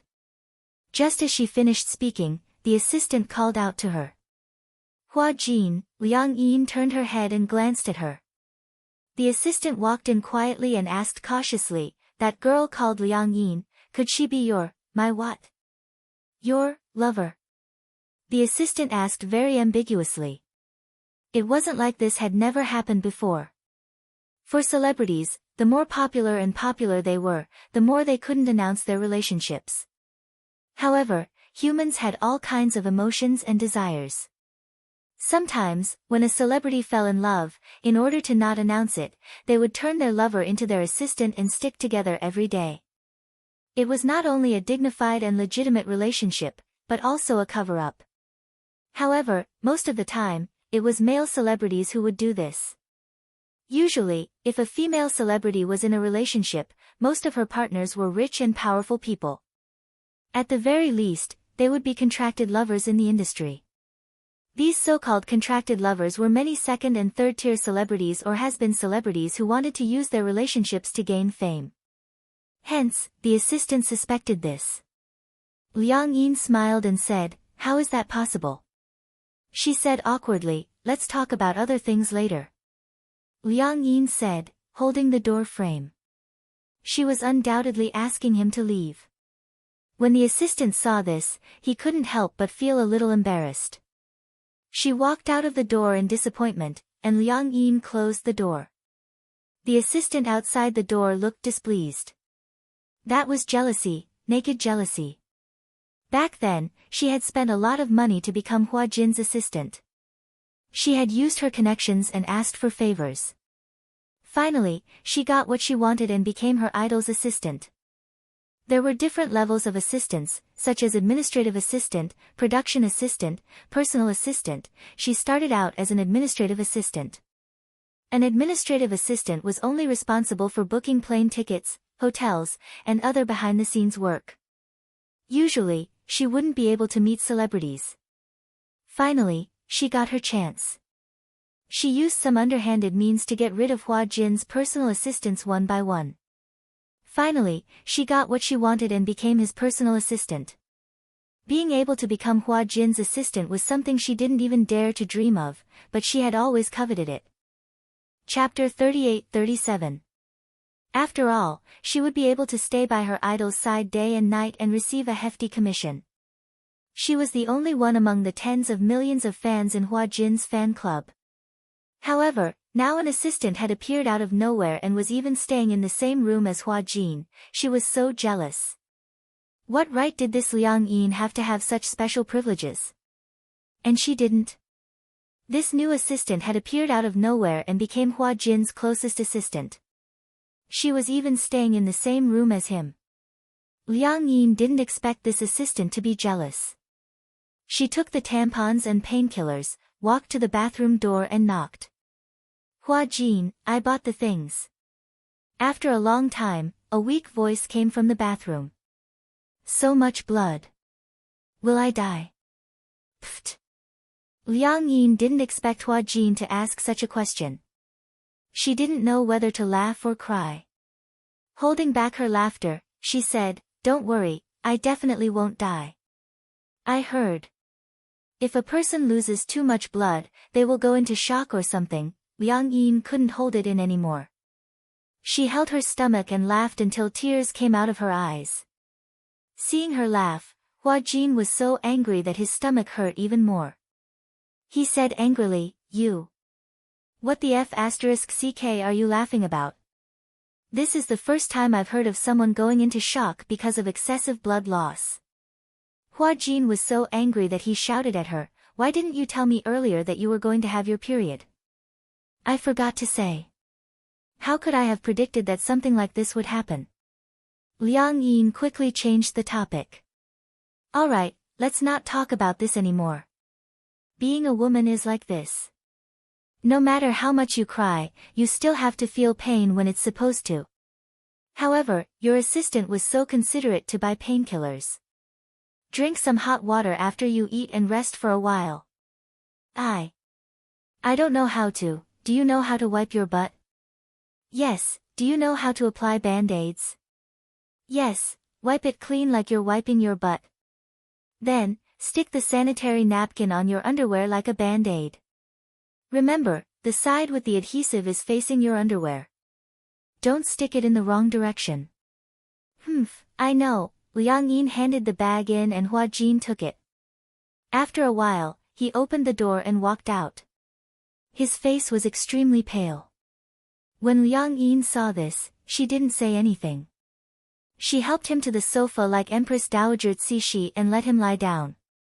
After a while, she put a blanket under him, boiled some water, filled a hot water bottle, and covered Hua Jin's stomach. She poured some hot water and fed him the painkiller. Do you feel better? Hua Jin nodded. However, it could be seen from his knitted brows that his stomach was still in pain. Although the effect of the medicine was fast, it was impossible to see immediate effects as soon as one ate it. Painkillers take effect slowly. Wait for a while more and the effect will be felt. Liang Yin saw that Hua Jin's face was pale as he lay on the sofa. His brows were knitted together and it was obvious that he was in extreme pain. She was a little upset and also a little guilty. Hence, she tried to reach out her hand and gently pressed on his stomach, rubbing it carefully. When Hua Jin saw this, he narrowed his eyes and sized her up. Then, he closed his eyes and fell asleep peacefully. The doorbell suddenly rang again. Liang Yin got up and walked to the door. When she opened the door, she saw her assistant standing outside. What's wrong? Chapter 38. It turned out that the assistant had taken this matter to heart. What right did this Liang Yin have to share a room with Hua Jin? Thus, the assistant secretly reported this matter to Qin Zhou. That was what she had said over the phone. No matter how close they were, they couldn't be in the same room. Although it was relatively safe in the film studio and there weren't many messy people around, this wasn't absolute. If the paparazzi took photos of this, it would inevitably lead to gossip. Now that Hua Jin was on the rise and had a huge fan base, if this matter were to spread, it would have a negative impact. Qin Zhou didn't say anything. The assistant's words weren't without reason. Although he understood that the two of them sharing a room might be Hua Jin revising the script for Liang Yin, it wasn't a long-term solution. Thus, he booked the room next to Hua Jin's and gave it to Hua Jin. The assistant told Liang Yin about this matter. Liang Yin said, "Oh, then let's wait until Hua Jin wakes up." What? Oh, no, Liang Yin immediately said, wait until Liang Yin wakes up. I said something wrong. I was wondering. Only then did the assistant regain her composure. Liang Yin turned around and bit her finger nervously. She had actually let it slip. Assistant Xiaoqi walked over and saw Hua Jin lying on the sofa. She muttered, "Why is she lying there? She's on her period. She's not feeling well." Even if she's not feeling well, she can't just lie there and do nothing. There's so much to do and I'm the only one doing it. Liang Yin frowned and walked to Hua Jin's side. She squatted down and said helplessly, "Her stomach hurts. Let's take a break." Seeing Hua Jin rubbing the new assistant's stomach so gently, she felt even more jealous. You can't spoil her too much. She's your assistant after all. If you spoil her like this, how can she act like an assistant? Liang Yin didn't say anything. Oh, by the way, the room has already been booked. When the time comes, let her move her luggage to another room and live with you. How improper would that be? Liang Yin nodded absent-mindedly and said, You go out first. When he wakes up, I'll tell him. The assistant nodded and walked away reluctantly, looking back 3 times with every step. In the afternoon, Hua Jin finally woke up. Liang Yin told him about it. Hua Jin didn't have any objections. It was more convenient for one person to have a room. At least, he didn't have to sleep on the sofa. This was what he was happy to see. Liang Yin also accompanied him to buy some daily necessities. They would be staying on set for a long time in the future, so it would be inconvenient if they went back to their rented place to get the necessities. Thus, all the necessities of daily life were settled in the film studio. Hua Jin asked her if it would be inconvenient if she didn't go home. Liang Yin said that her parents wouldn't care whether she went home or not. Hua Jin raised his eyebrows but didn't say anything. Liang Yin was a little surprised by his reaction. That's strange. Your reaction seems to be different from others. How is it different? Every time people ask about my parents, they will persuade me that there are no parents in the world who don't love their children. They even say that as long as it's my parents, they will dote on me. Chapter 38-39. That's because they don't know that there are really irresponsible fathers and mothers in this world. As he said this, he curled his lips. She didn't know if it was mockery or something else. However, the desolation in his eyes quickly disappeared. When Liang Yin heard this, she couldn't help but feel a little strange. From the way he said it, it felt as if he could empathize with her. However, she didn't ask for details. Since it was just next door, Hua Jin moved into the room after he returned from shopping for the items. Xiaoqi entered the room right after Liang Yin left. The door was ajar, so she groped her way in. Liang Yin. Hua Jin woke up with a start. When he looked up and saw her, he said unhappily, "Why didn't you knock before coming in? Isn't the door unlocked? Even if it's unlocked, you still have to knock before coming in. This is etiquette." Xiaoqi's face immediately turned cold. She said disapprovingly, "You're a newbie, but you're quite arrogant." Ha! When Hua Jin heard this, he curled his lips and asked in return, "This has nothing to do with arrogance.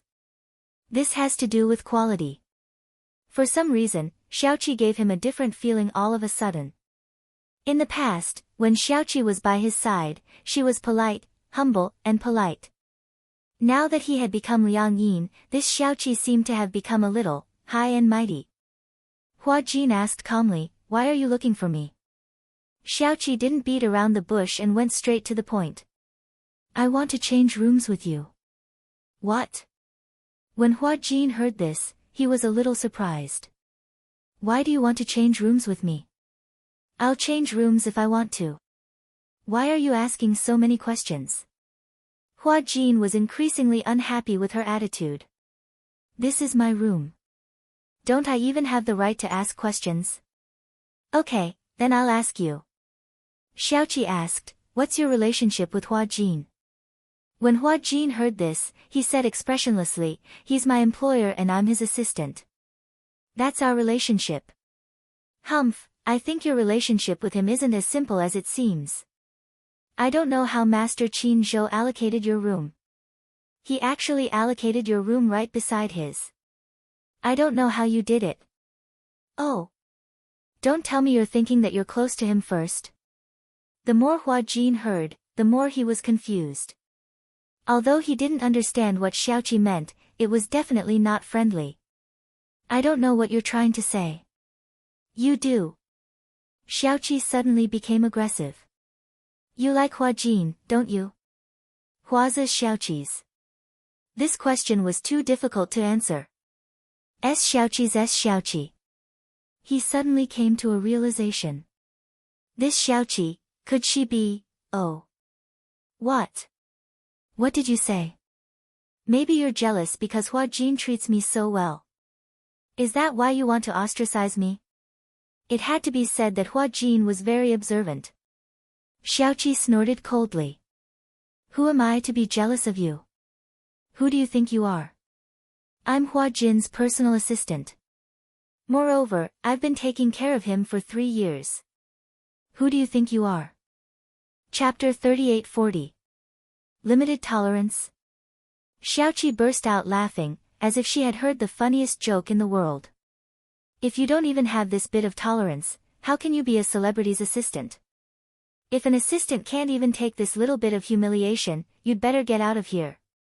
Hua Jin was furious when he heard this, but he didn't show it on his face. Also. Xiaoqi paused and asked, You're saying that I'm ostracizing you? Why don't you take a look at your own status? Is there a need for me to ostracize you? Don't tell me you're jealous that I can be with Liang. Realizing that he had almost let the cat out of the bag, he pursed his lips and quickly corrected himself. Don't tell me you're jealous that I can be in the same room as Hua Jin. Ha! So what if you're in the same room? Xiaoqi snorted and said coldly, I've even slept on the same bed as Hua Jin. Hua Jin frowned when he heard this. He couldn't help but feel disgusted.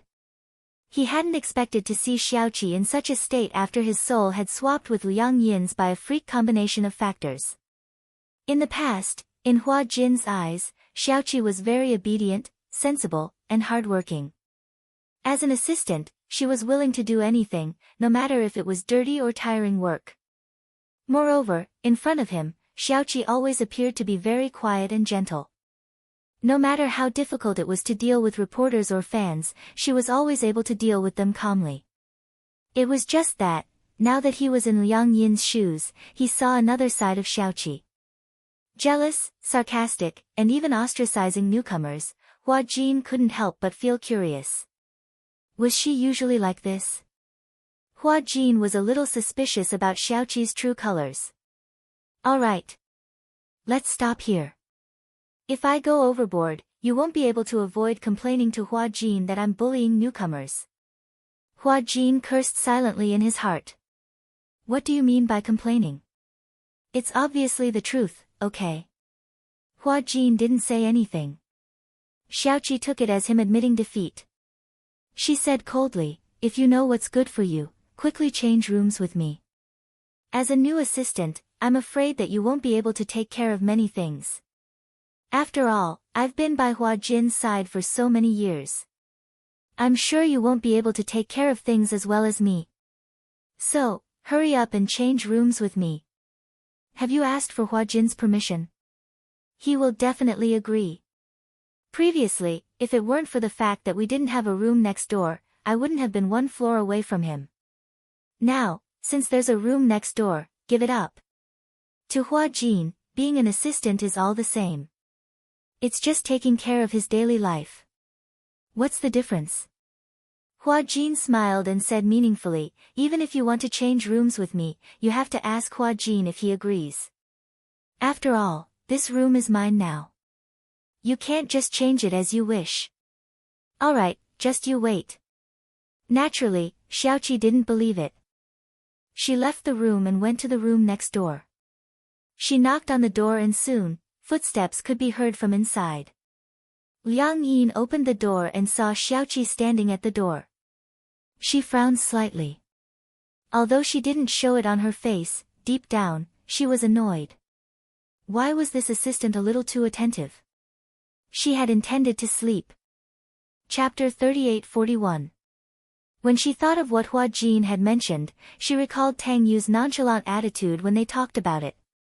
Her heart felt like it was being stabbed. She couldn't accept that Tang Yu was such an idol. The more she thought about it, the worse she felt. She didn't sleep well either. In a short period of time, she had a lot of nightmares. After that, she was so busy because of Hua Jin's menstrual period. Now she was exhausted. Xiaoqi smiled sweetly and said coquettishly, "Master Jin, can I come in?" She had always addressed Hua Jin as Master Jin.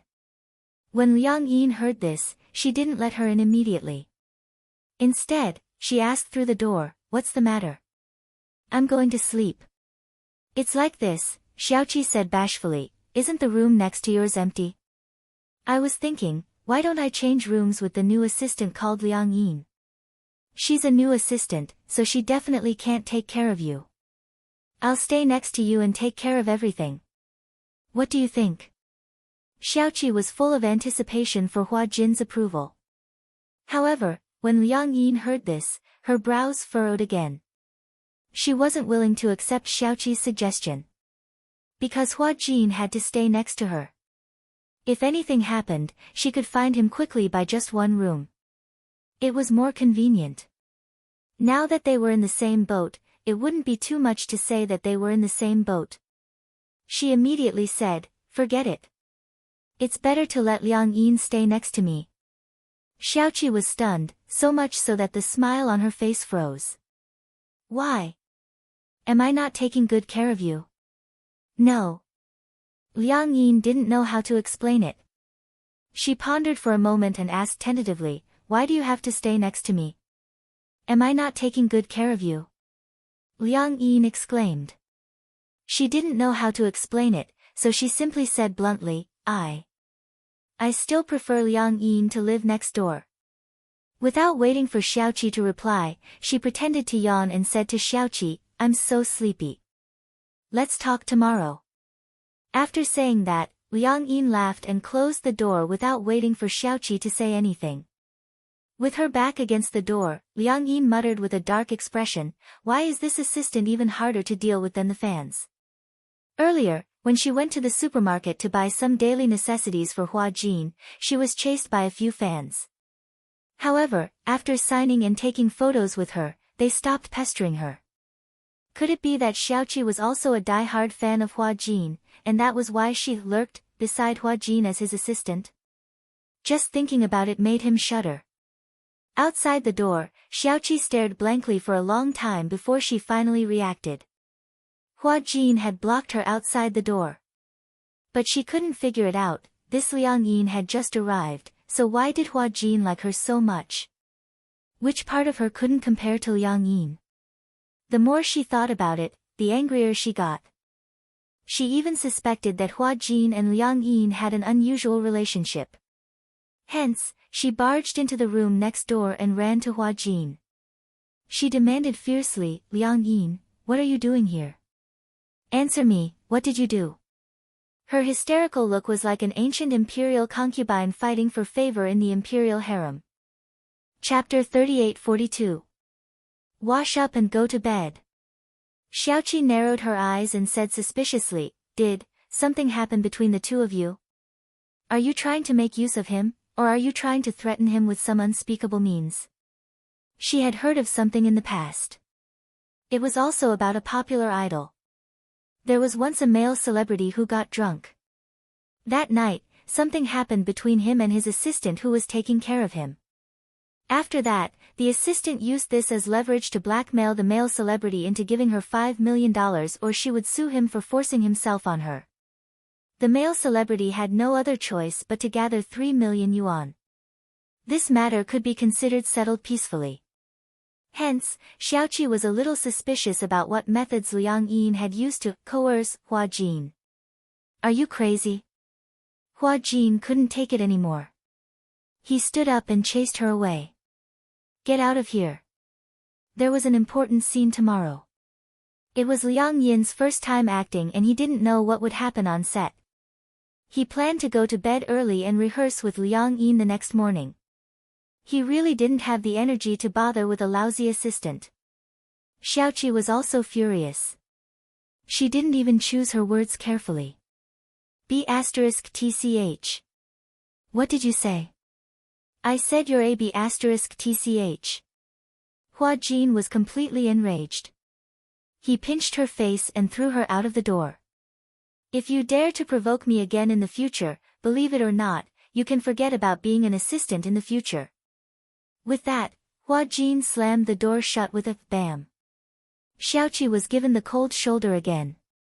She was angry, aggrieved, and furious. She glared at the door and recalled Hua Jin's threat just now. If you dare to provoke me again in the future, believe it or not, you can forget about being an assistant in the future. Fine. Liang Yin, you're really something, Liang Yin. She was so angry that her voice trembled and she spoke incoherently. She pointed at the door and said fiercely, just you wait. In the morning, Hua Jin was woken up by the alarm. The alarm was set early in the morning. For the first time, he didn't stay in bed. Instead, he got out of bed, put on his clothes, and ran to Liang Yin's room. There were 2 cards in the room. Liang Yin had one for herself and the other for him. Therefore, they didn't need to press the doorbell. They just swiped the card and opened the door.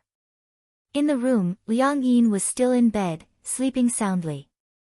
Hua Jin walked to the bedside, seeing that she was still asleep, he reached out and patted her face. Wake up. Liang Yin was still dreaming. She could vaguely feel a hand constantly disturbing her. She closed her eyes and slapped Hua Jin's hand away. Don't be noisy. It's getting late. Hurry up and read the script. Liang Yin was so annoyed by his torment that she suddenly sat up on the bed. Her short hair was messy and she was full of resentment. What are you doing? Get up and read the script. As Hua Jin spoke, he threw his sleeping robe on the bed. The heater and air conditioner were on in the room. Liang Yin yawned and looked resentful. Didn't we already read the script? Why do we have to read the script again? However, Hua Jin said righteously, let's do it again.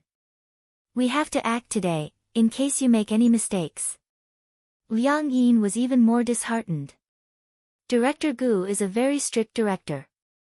If you don't act well, no matter how many staff members are on set, he will scold you in front of everyone. Chapter 38-43. When Hua Jin heard this, he said unhappily, do you know how much I get paid per episode for this series? Liang Yin frowned. Was this guy trying to show off his wealth? How much is it per episode? She played along and asked for an episode. Hua Jin said, 600,000 yuan. 6. Liang Yin choked on her saliva. She spread out her hands and did some mental calculations. 600,000 yuan per episode. With a total of 80 episodes, he would earn a net profit of 48 million yuan. That was a lot. That's a lot of money. Hua Jin snorted coldly. You know that it's a lot of money. Since 600,000 yuan per episode is my job, I have to complete it seriously.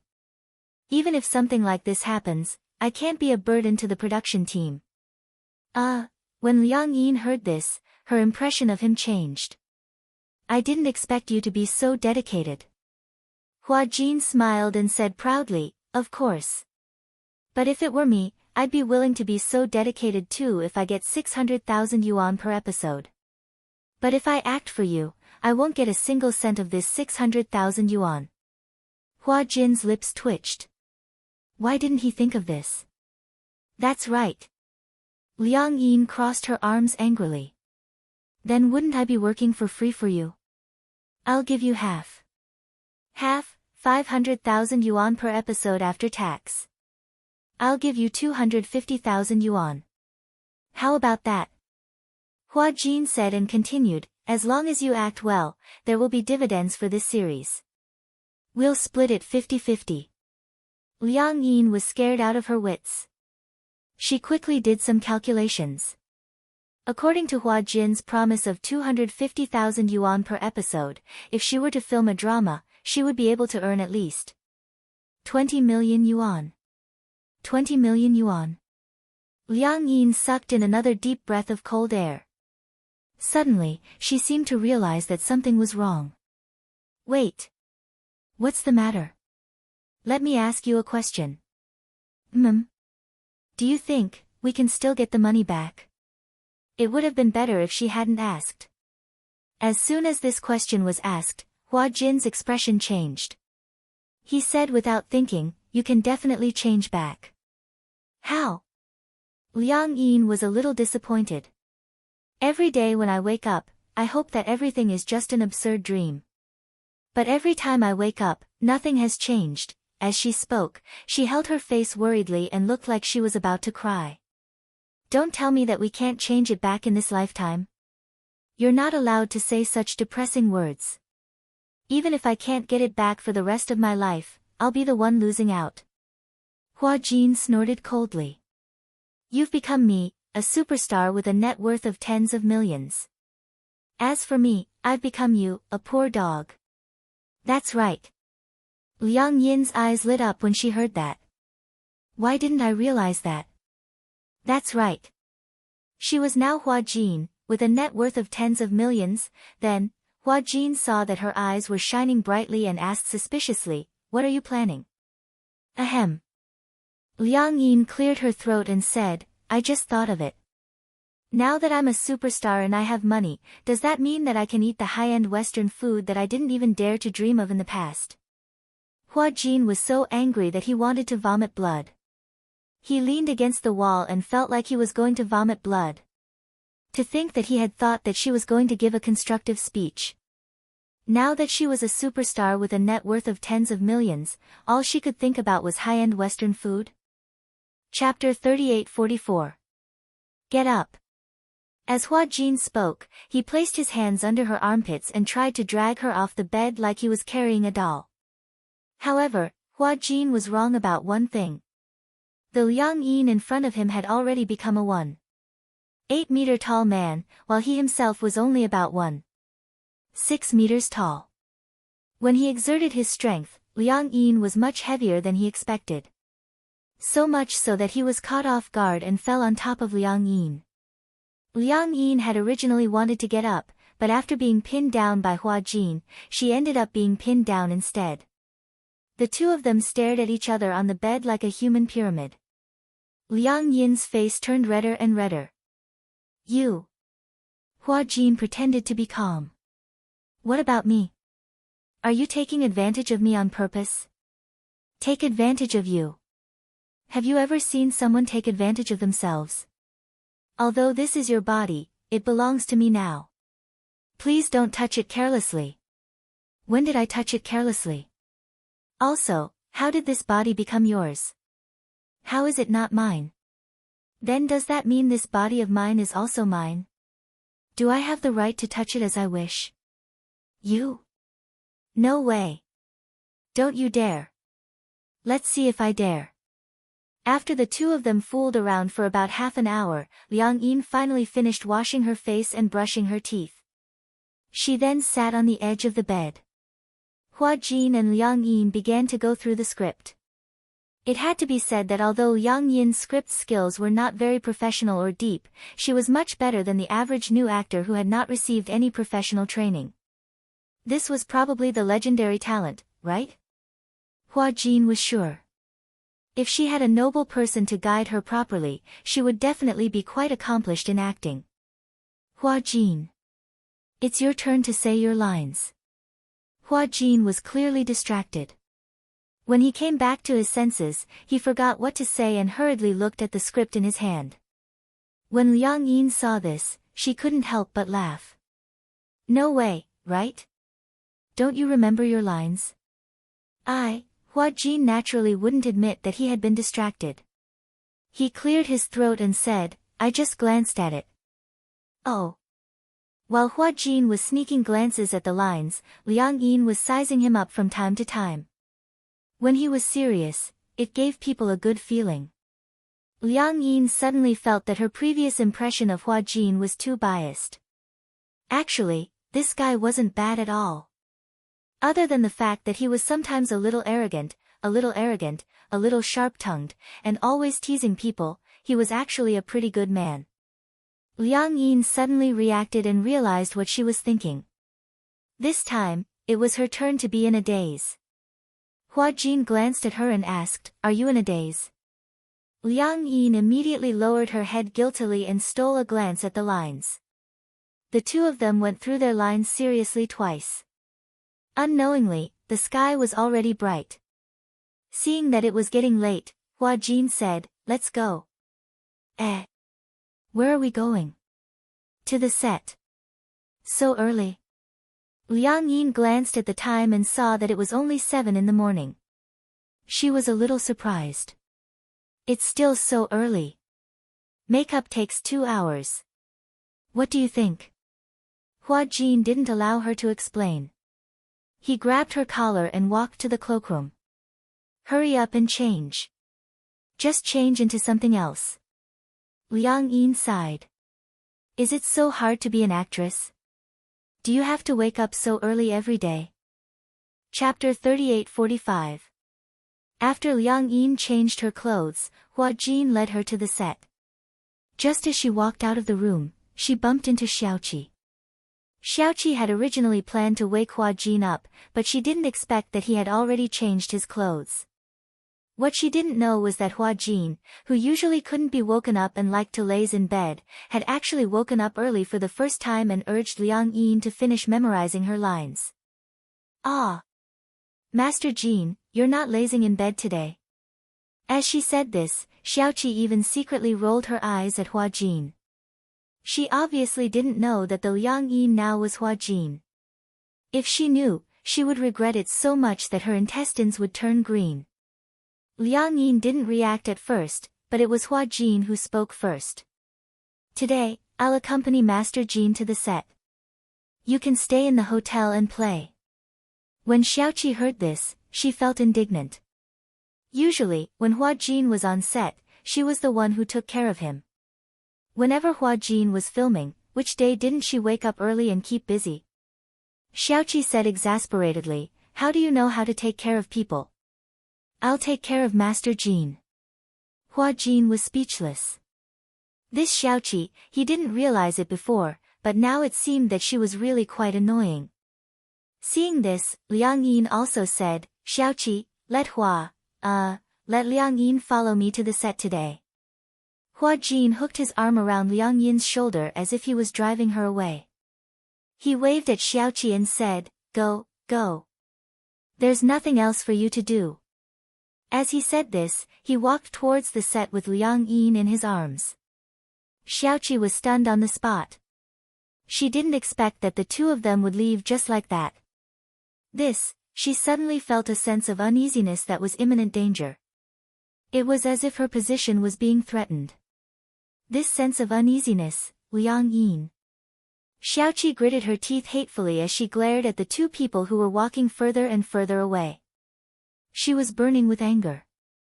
In the dressing room, Hua Jin was leisurely lying on the sofa, holding his phone and playing with it.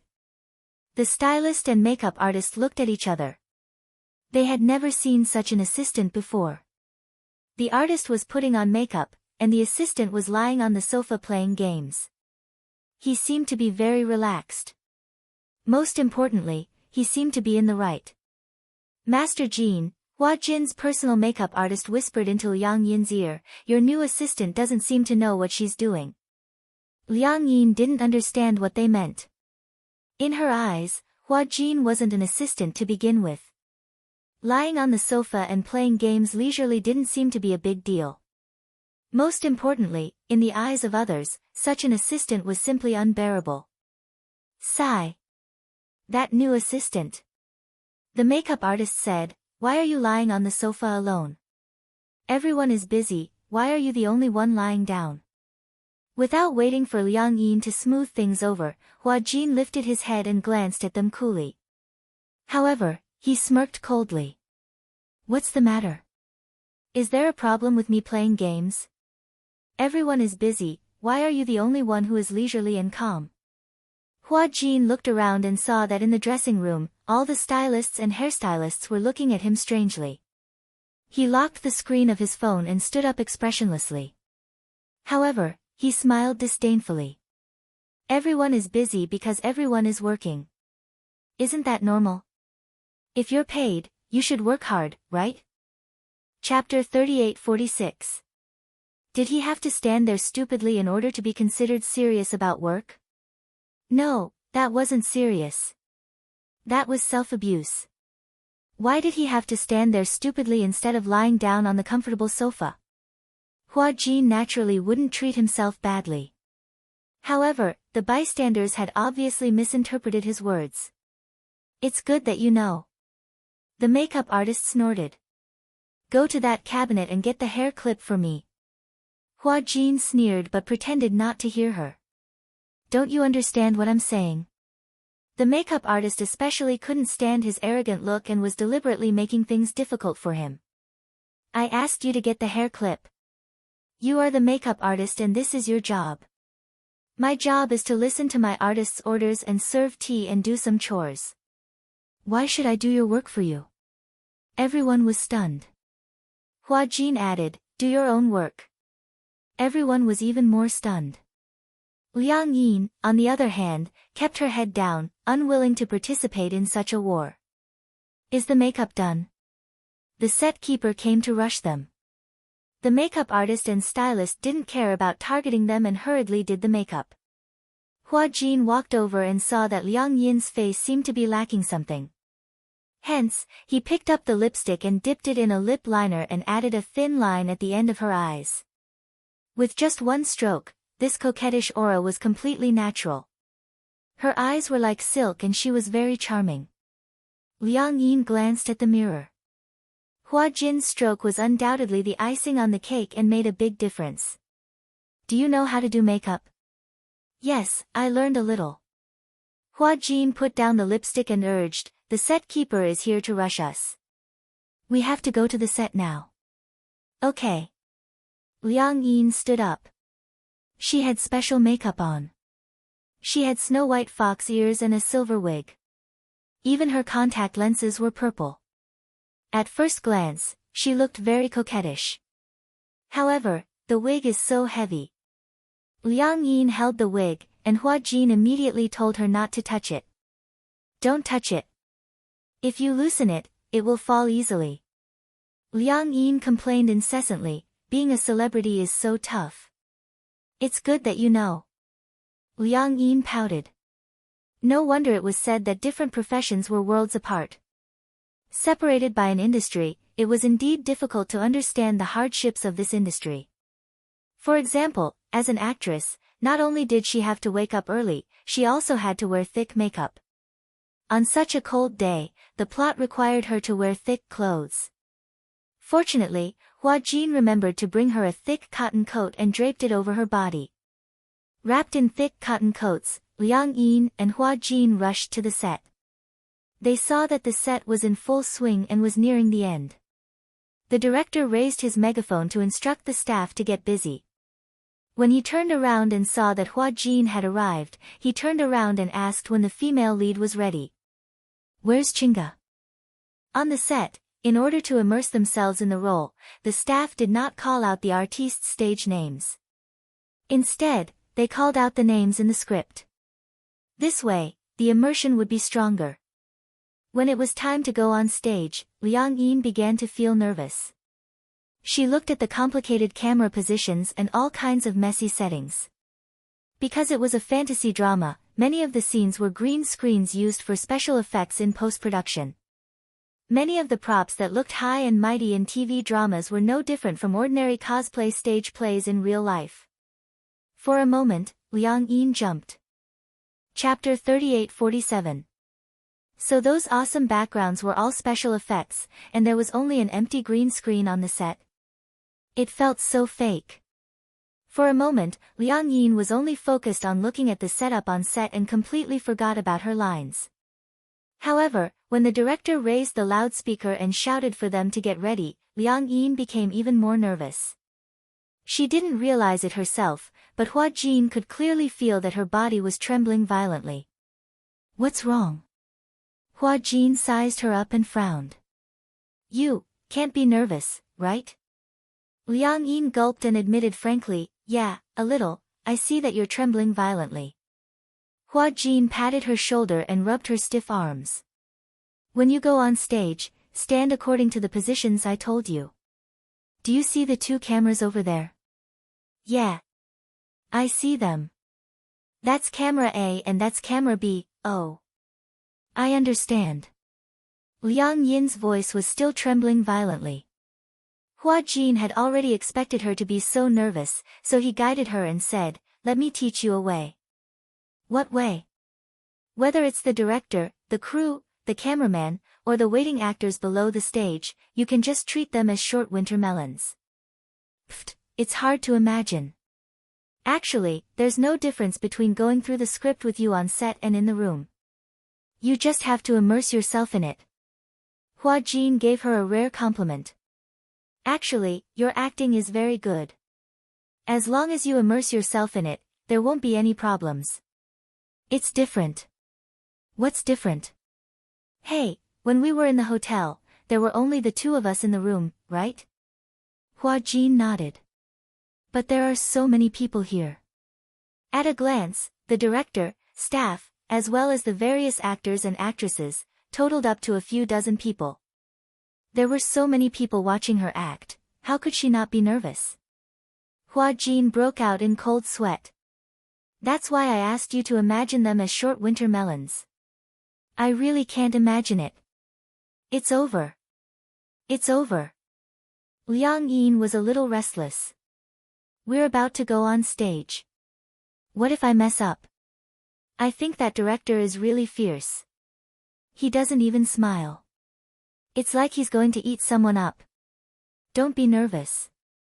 The more you think about it, the more you can't get into the zone. Now, follow my thoughts. Hua Jin coaxed her gently. Relax, take a deep breath. Take in a breath of cold air. Ha, again, phew, alright, relax slowly and expel all the air in your abdomen, phew, vomit slowly. Hua Jin asked expectantly, did you relax a little? Liang Yin looked like she was about to cry. What should I do? I'm even more nervous now. Before Hua Jin could enlighten her further, the field clerk rushed over. Master Jin, the director is urging you. Liang Yin looked at Hua Jin for help. What should we do? What should we do? Chapter 38-48. Liang Yin still looked a little hesitant. Seeing this, Hua Jin couldn't stand it any longer. Thus, he gave her a strong dose of alcohol. If you perform well, I'll treat you to the most expensive Western food. In an instant, Liang Yin's expression changed. Really? She instantly looked at Hua Jin as if she was worshipping a great hero. She was moved to tears. Can I really eat the most luxurious Western food? Hua Jin nodded seriously. I'm a man of my word. You don't have to doubt me. Liang Yin was greatly inspired. She stood up emotionally and walked in front of the green screen. From time to time, she would turn around and point at him with an expression, you promised. Hua Jin was a little helpless. He nodded impatiently and said, I'm a dog if I lied to you. Everything was ready. Following the director's command, the shoot began. Scene 3, first line. Hua Jin sneaked behind the director and looked into the camera. As the scene gradually unfolded, Mu Qingge was the first to say her lines. However, when the camera focused on Liang Yin, the director immediately called for a stop. Hua Jin, where are you looking? The director had a fiery temper and was always very efficient when it came to chasing books. When he saw that Liang Yin was looking away from the camera, he exploded in anger. He had already said that he was not in the right state of mind when filming had started. Hua Jin was a veteran artist who had debuted for many years. How could he make such a low-level mistake? Liang Yin was startled by the director's voice. She was still not used to it and was looking for the camera. Being yelled at by the director, she was scared and didn't know what to do. Hua Jin was used to it. He knew that the director didn't have any bad intentions. However, for Liang Yin, it would only make her nervous. Sure enough, Liang Yin, who had gathered her courage to walk up, felt wronged and confused because of the director's yell. As a result, Liang Yin could no longer get into the zone. She had never acted before and had never seen an acting scene before. She had no way to adapt to it. Now that she had shouted, she could not get into the mood. Moreover, she was extremely nervous. Because she couldn't get into the mood, the director shouted more than 10 NGs in a row. He flew into a rage and scolded Liang Yin badly. After all, she was a girl and was thin-skinned. Being scolded so harshly in front of so many people, Liang Yin's expression became more and more unbearable. The more nervous he was, the harder it was for him to get into the zone. As time went on, the situation became worse. Once or twice would have been fine, but after repeated occurrences, the director finally exploded. Hua Jin, do you still want to act? Why are you looking around? What are you looking for? What are you looking at? Are you trying to ruin my show? Huh? Liang Yin jumped in fright. Her eyes immediately turned red, and tears quickly fell. She covered her mouth as tears streamed down her face. Woo woo woo, Hua Jin was dumbfounded. Everyone was dumbfounded. They had never seen Hua Jin cry like that. No man had ever cried like that. He cried like a weak and boneless little girl. God, what was wrong with Hua Jin? Why was he crying like that? The director was dumbfounded and yelled at her, why are you crying? You look like a woman, so why are you crying like a woman? Everyone looked embarrassed and looked at each other. The main character behind them heard this and was furious. Chapter 38-49. Bear with it. He had to bear with it. Although he didn't want to admit it, Liang Yin was crying very delicately. Hua Jin felt aggrieved. His image. His burden as an idol. All of it had been ruined by Liang Yin. On the other side, Liang Yin was still sobbing. She pouted sadly as she wiped her tears. Her tears were like pearls, falling non-stop. Hua Jin couldn't stand it anymore and rushed over. He didn't have a handkerchief with him, so he pinched his sleeve and wiped her tears. He lowered his voice and said, why are you crying? Liang Yin didn't say anything. She continued to cry non-stop, and her nose started to twitch. Hua Jin expected better from her. She had only been scolded a little and she was already crying like this. Seeing that Liang Yin was still crying hard, the director angrily pointed to the waiting area and reprimanded her, I think you can't act anymore. How about this? The day after tomorrow. I'll give you another chance in the afternoon of the day after tomorrow. If you continue to cause trouble like today, you'll be kicked out of this production team. Change the actor. When Liang Yin heard this, she was stunned. She didn't expect the director to change the actor just like that. Hua Jin. The nation's leading actor in costume. How could he change the actor just like that? Looking around, many people looked like they were here to watch the show. They were frowning as if they couldn't bear to see this happen, but in fact, they were waiting to see her make a fool out of herself. Hua Jin stood up and immediately said to the director, Hua Jin isn't in a good state. I'll take him back to his room to rest. When the director saw Hua Jin, he was surprised. He frowned and asked unhappily, who are you? I'm Hua Jin's assistant. Humph, you're not good at acting, but you have a lot of assistants. Hua Jin's expression changed at his sarcastic remark, but he did not say a word. When Liang Yin heard this, she felt indignant for Hua Jin. She felt that she had implicated Hua Jin, so she said unhappily, why do you have to say that? Shoo, Hua Jin gestured for her to keep quiet. Stop talking. Liang Yin felt wronged, but she didn't say anything. Hua Jin sent Liang Yin back to the hotel. After entering the room, Liang Yin said sadly, I'm sorry. I didn't do it on purpose. When Hua Jin heard this, he snorted in annoyance. I told you not to be nervous. In the end, you were so nervous that you didn't even have time to say a single line. You kept making NGs. Liang Yin bit her lips in grievance, wanting to say something. That's enough. Hua Jin sat on the sofa and said indifferently, "There's no high-class Western food."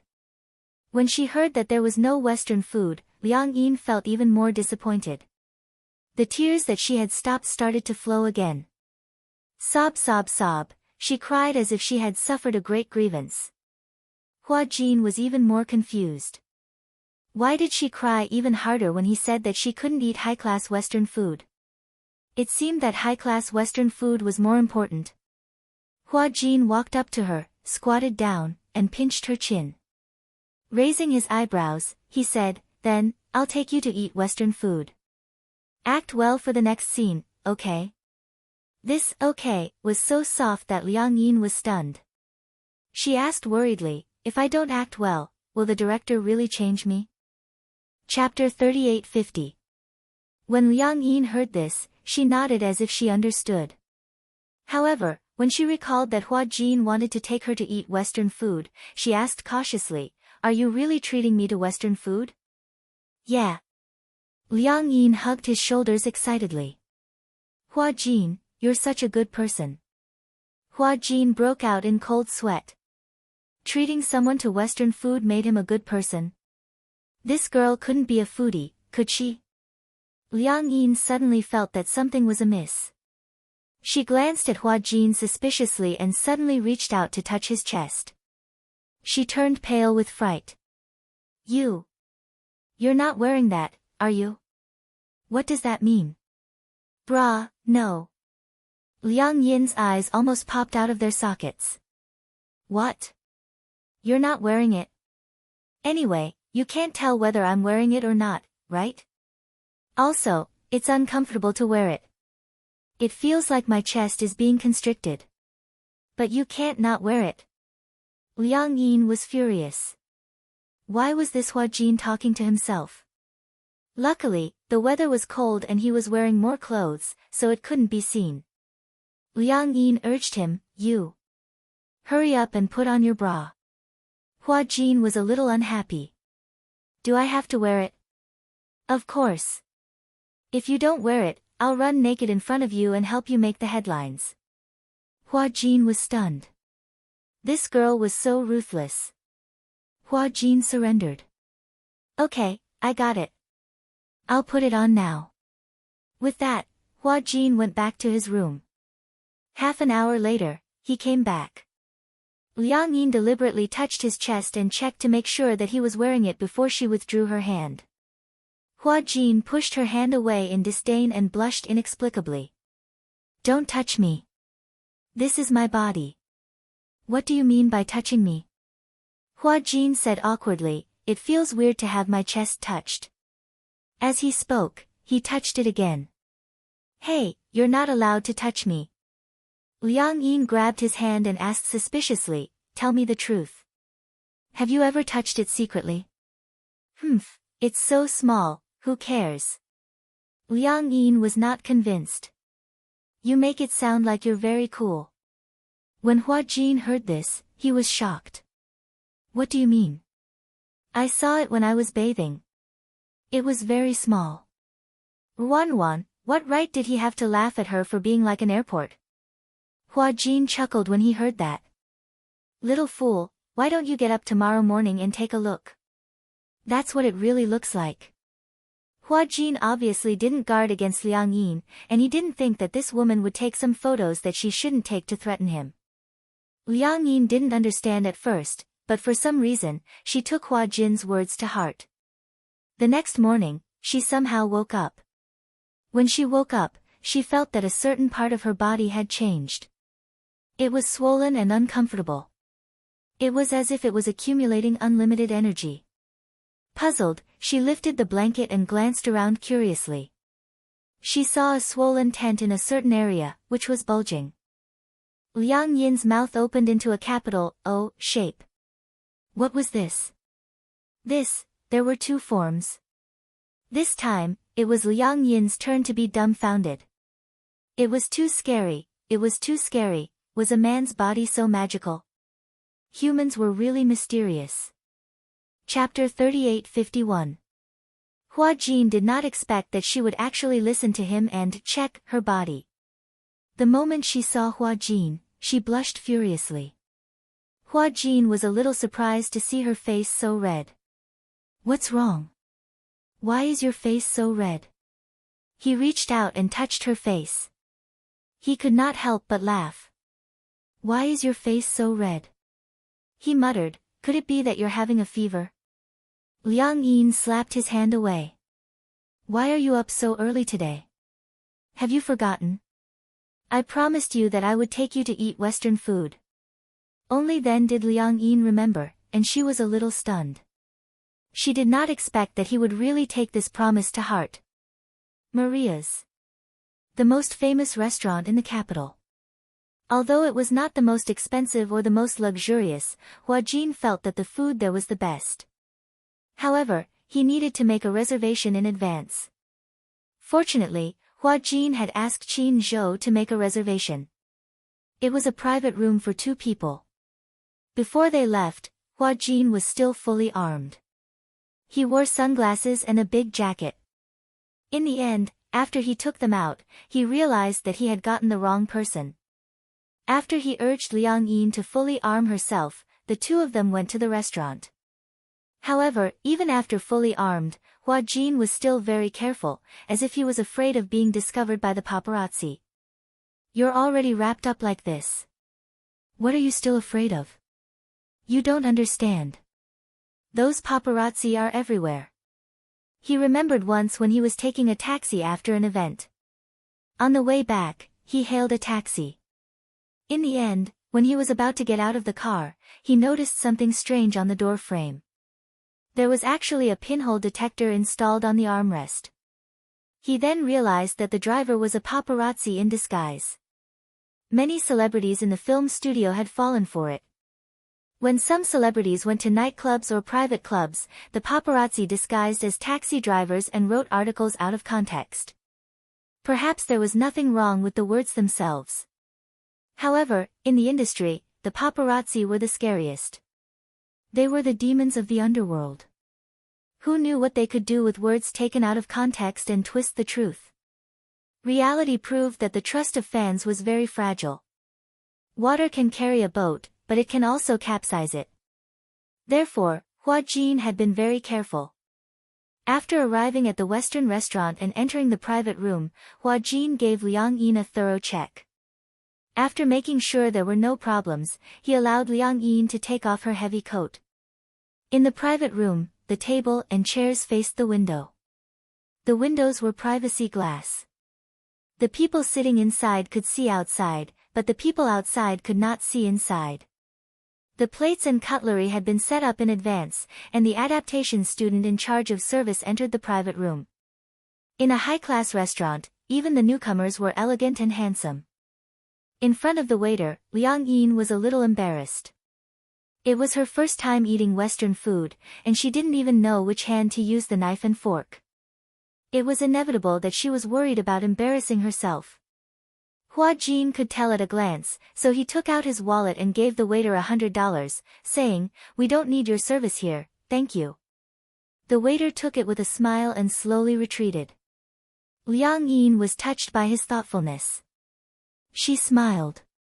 This smile was incomparably warm. Do you know, this is my first time eating Western food with a guy. It was just like a date. However, she didn't say the second half of her sentence. When Hua Jin heard it, he was inexplicably surprised. He noticed Liang Yin's choice of words. Chapter 38:52. She said that it was her first time eating Western food with a guy and not a celebrity. She actually treated him as an ordinary guy. When Hua Jin heard this, he couldn't help but feel relieved. It had been a long time since he felt so relaxed. After debuting for so long, it seemed that very few people looked at him as an ordinary guy. He didn't have to act like an idol anymore. Hua Jin leaned lazily against the back of the chair and crossed his arms. He was a little puzzled. Have you dated before? What? Have you dated a guy before? When Liang Yin heard this, she said, "No, I've never had a boyfriend before."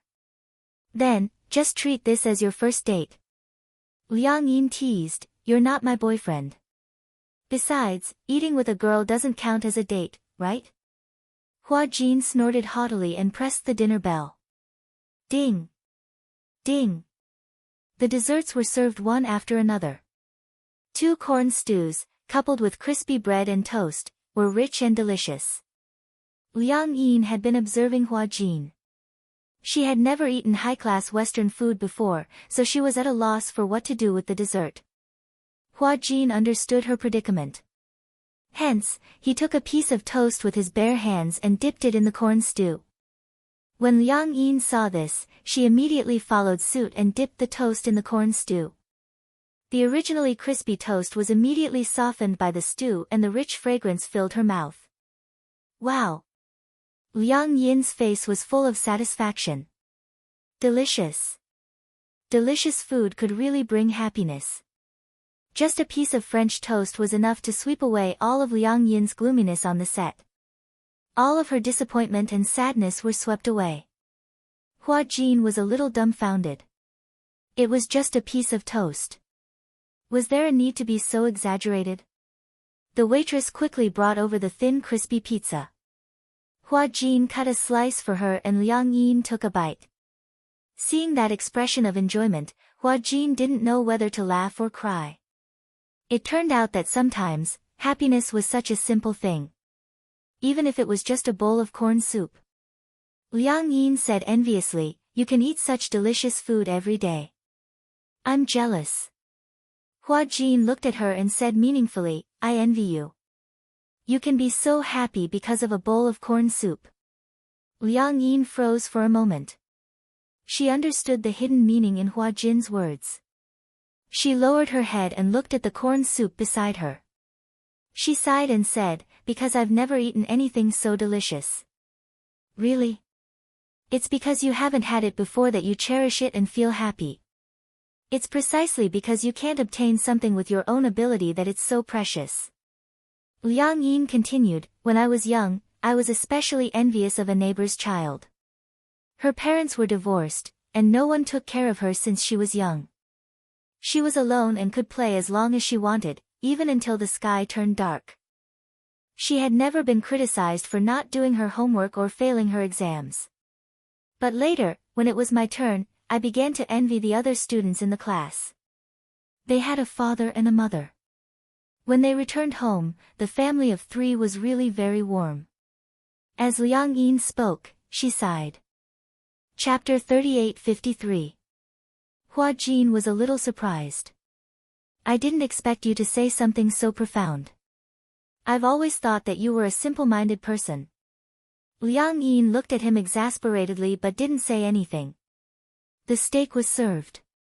It was medium-well sirloin steak and there were some traces of blood. Liang Yin looked at the traces of blood and asked, "How well done is this?" "It's medium well." "Isn't it too rare?" "No, the meat of a well-done steak is very tender." With that, Hua Jin took the steak from her hand and handed it to her. Liang Yin thought that he had snatched her steak away and glared at him resentfully. She looked as though she wanted to say something. Hua Jin glanced at her and cut the steak bit by bit into the shape of ribs. He knew very well which part of the steak was harder to chew, so he cut this part into cubes. After he had cut the steak into small pieces, he handed it back to her. When Liang Yin saw this, she was a little surprised by his gentlemanly side. So the reason why he had brought the steak over without a word was so that he could cut it into small pieces for her. Liang Yin was a little flattered. Why did she have an inexplicable feeling? Now that the 2 of them were sitting in a Western restaurant, they actually looked like a couple on a date. Hua Jin looked at her meaningfully. How would he know what she was thinking? He saw that she had her head lowered and was staring at the steak nervously. Her face was a little red. Hence, he thought that the heater in the room was too high and walked over to lower the temperature. When he returned to his seat, he said something that was so rare and precious. "Give me a good performance on set tomorrow." Liang Yin was speechless. Hua Jin glanced at her in disdain. "I'm treating you to such a classy Western meal. You can't bear to get me kicked out of the set, right?" Liang Yin muttered with a red face, "I didn't do it on purpose. When Hua Jin heard this, he smiled. I know, but others don't. In today's society, we only look at the results and not the process. No matter what the reason is, you didn't do it well. When Liang Yin was lost in thought, Hua Jin said again, it's not like you can't do it well. You obviously have acting skills, don't you? Really? Yes. Hua Jin revealed a charming smile. You have to believe that you are very outstanding. Don't think that you can't do it. You were just too nervous that day. Hearing this, Liang Yin nodded solemnly. After finishing the Western food, they returned to the hotel. Liang Yin rehearsed her lines with Hua Jin as they walked. When they reached the door, they suddenly saw a girl squatting in the corner of the corridor, crying. She cried so sadly, tears and snot flowing down her face. When Liang Yin saw this, she was just about to walk up when Hua Jin immediately stopped her. What are you doing? I'll go check what's going on. Don't go there. Hua Jin warned her, don't poke your nose into other people's business. Liang Yin didn't think much of it. She's squatting here crying. Maybe there's something troublesome. I'm just checking. As she said this, she pushed Hua Jin aside and walked to the girl's side. She squatted down and asked, what's wrong? The girl was originally immersed in her sadness. When she heard Liang Yin's sudden voice, she was a little shocked. When she saw that it was Hua Jin, she was shocked and couldn't stop crying. She cried even harder. Liang Yin wanted to help her up, but when she finally managed to do so, an entire piece of paper fell to the ground. What is this? Chapter 3854. When Liang Yin picked up the piece of paper, she realized that it was a medical report issued by the hospital. When Hua Jin saw it, he immediately walked over and took the report from her hand. He glanced at it and realized that it was a pregnancy report. Hua Jin was shocked and asked warily, who are you looking for? The girl said sadly, he doesn't want to see me, and he doesn't believe that the child in my stomach is his. She choked and said, I didn't mean to pester him. I just wanted to ask him how to solve this matter. He thought that I wanted to hold him back. I wanted to be his stumbling block. I love him so much. How can I be his stumbling block? But, in order to follow him, I've already been betrayed. Now, how can I still have the face to go home? Sob. The girl looked very delicate and pretty. She had a very cute face, as if she had walked out of a manga. Such a cute girl, but now she was in such a sorry state. Hua Jin quickly understood what was going on. You're pregnant? The girl covered her face in despair and let out a suppressed sob. Liang Yin was a little confused when she heard this. She also took the report from Hua Jin's hand. She glanced at it and was shocked. He asked suspiciously, who is your child's? I can't say, the girl cried, I can't hurt him, she cried incoherently, and no one knew what she was saying. Liang Yin was baffled by what she heard. Hua Jin understood. Does Tang Yu know about this? Liang Yin looked at him in surprise. Why did Hua Jin suddenly mention Tang Yu's name? Could it be that he was testing something? The girl's shoulders stiffened.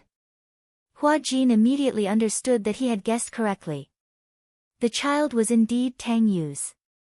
Tang Yu's room was on the same floor as his.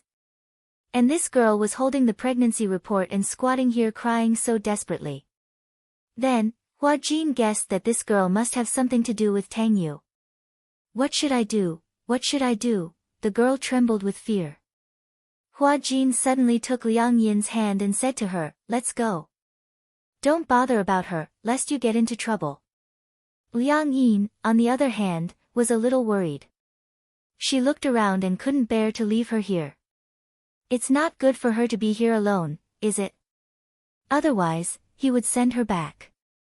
Or send her to the car and take her to the hospital. I don't want to. Don't worry about me. The girl was still crying and screaming. She didn't seem to appreciate it. Although Liang Yin couldn't bear to leave her like this, Hua Jin told her not to care, so she didn't care too much. Hua Jin pulled Liang Yin back to the room. After that, he told her to stay in the room and read the script. Liang Yin asked him where he was going. He said that he was going to call the hotel manager to deal with the girl. Liang Yin's heart warmed when she heard that. Although Hua Jin told her not to meddle in other people's business on the surface, he wasn't as cold as she had imagined. Go ahead. Hua Jin left the room. Liang Yin recalled the scene of the girl squatting in the corner crying and felt a little sad. Was that girl really pregnant with Tang Yu's child? It sounded like Tang Yu didn't admit it and refused to let her in. How could Tang Yu be so cruel? Chapter 38:55. Liang Yin never thought that Tang Yu was such a cold man. Just when Liang Yin was lost in her thoughts, Hua Jin came back. She stood up nervously. Where's the girl? Did she go back? Hua Jin shook his head. When I walked to the elevator, I didn't see her. I went to the front desk, and the manager didn't say he saw her. Did she leave? How is that possible? Hua Jin said. The manager stood at the hotel entrance and said he didn't see the girl.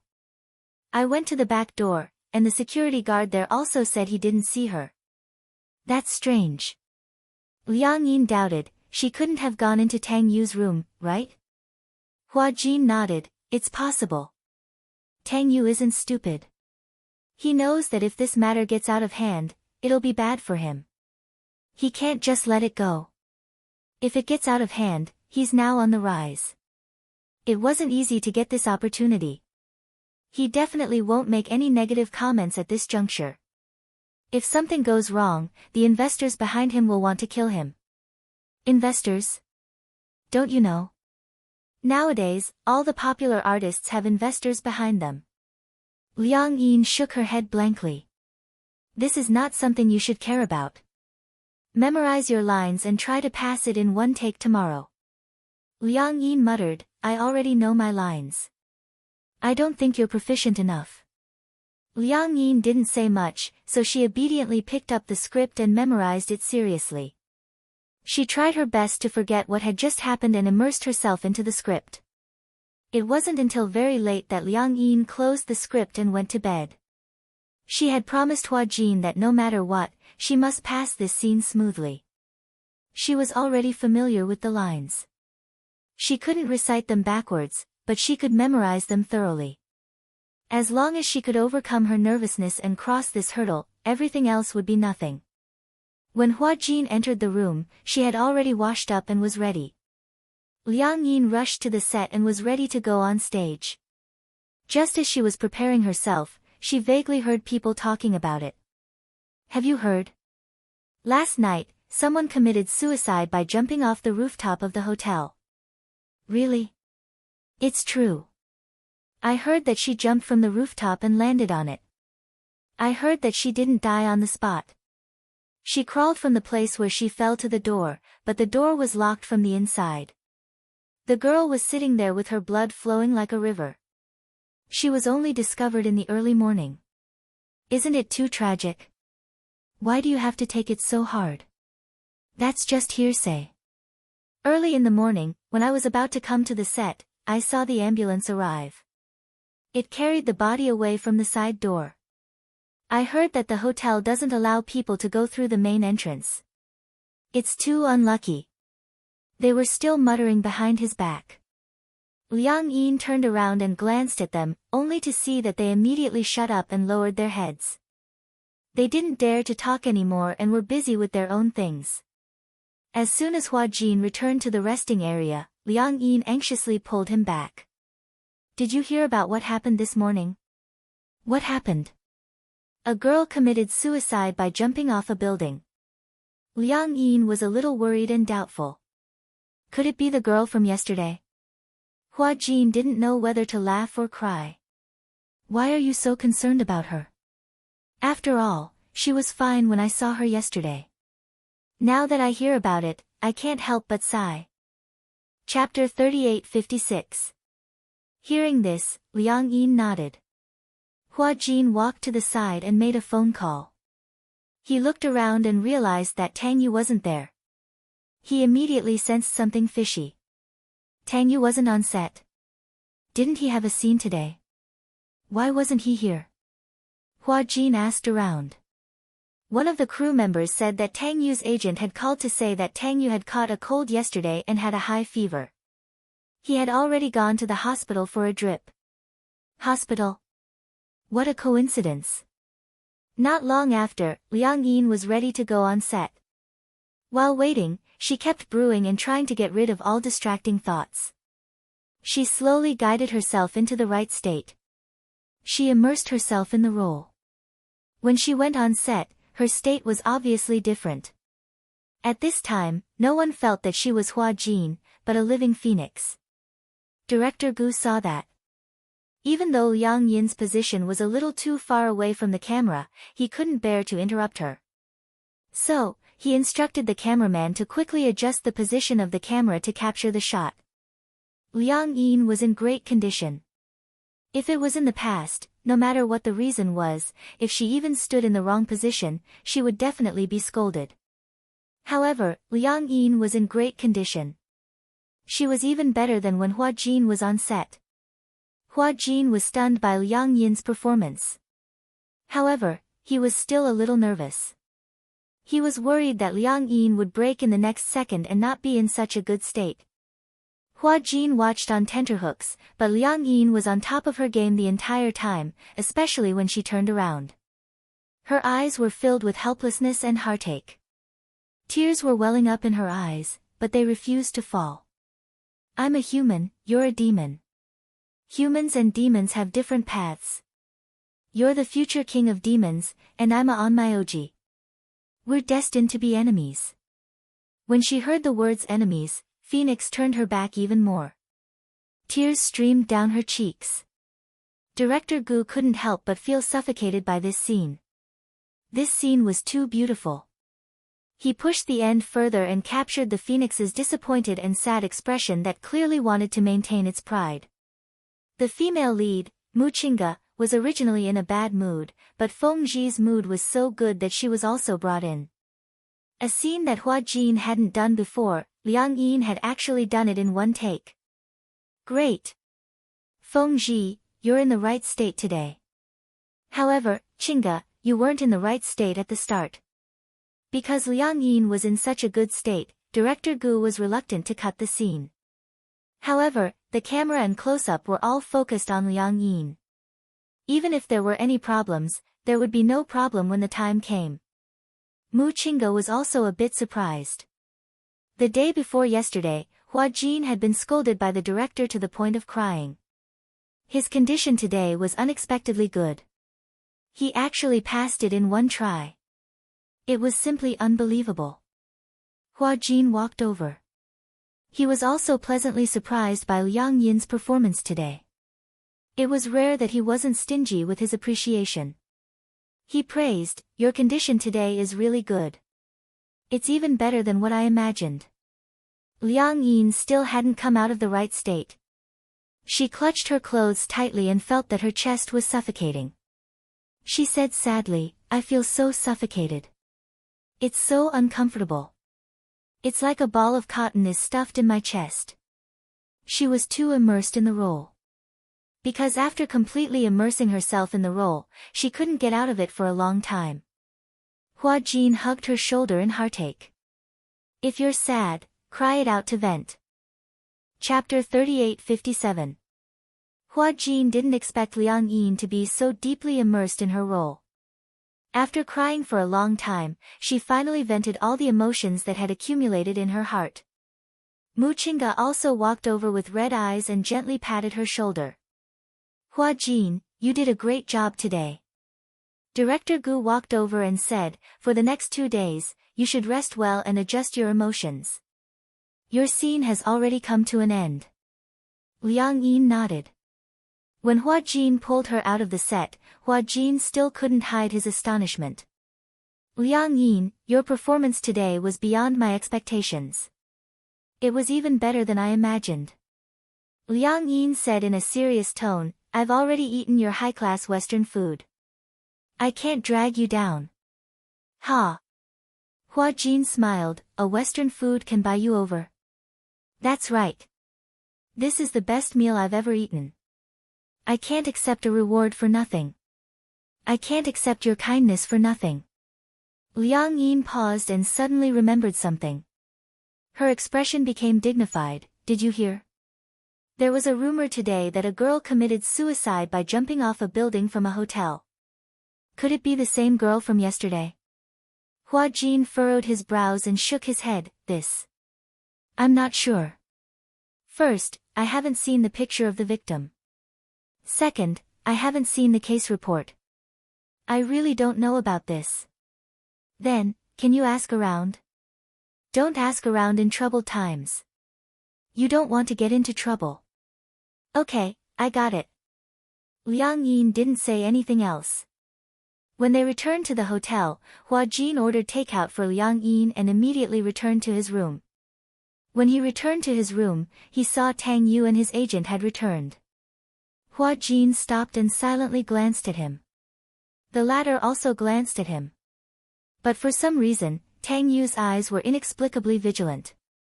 He was originally discussing something with his agent, but when he saw Hua Jin's gaze, he suddenly closed his mouth and didn't say anything. Hua Jin narrowed his eyes and quickly smiled. He turned around and smiled at Tang Yu. I didn't see you on set today. Where did you go? Tang Yu became even more vigilant towards Hua Jin's sudden concern. He didn't directly answer his question. Instead, he avoided the question and half-jokingly said, Why are you suddenly so concerned about me? You didn't treat me like this before. You're always so aggressive, as if you have a grudge against me. Hua Jin smiled. How can I praise another artist in front of my artist? I didn't see you on set today. I heard you were feeling unwell. You had a fever. A little. I went to the hospital and got some fluids. I feel much better now. Tang Yu's agent was a little dissatisfied when she saw Tang Yu talking nonsense with the little assistant. Okay, don't talk nonsense with her. Go back to your room and lie down. Tang Yu and his agent returned. His eyelids suddenly twitched violently. He had a feeling that something was about to happen. Brother Ting, are we really going to do this? In the room, Tang Yu was inexplicably restless. His agent, Brother Ting, who was standing in front of him, glared at him disapprovingly. What else can we do? It's already happened. Don't you want to clear your name? Do you want to invite trouble to yourself? But, offending Hua Jin isn't good.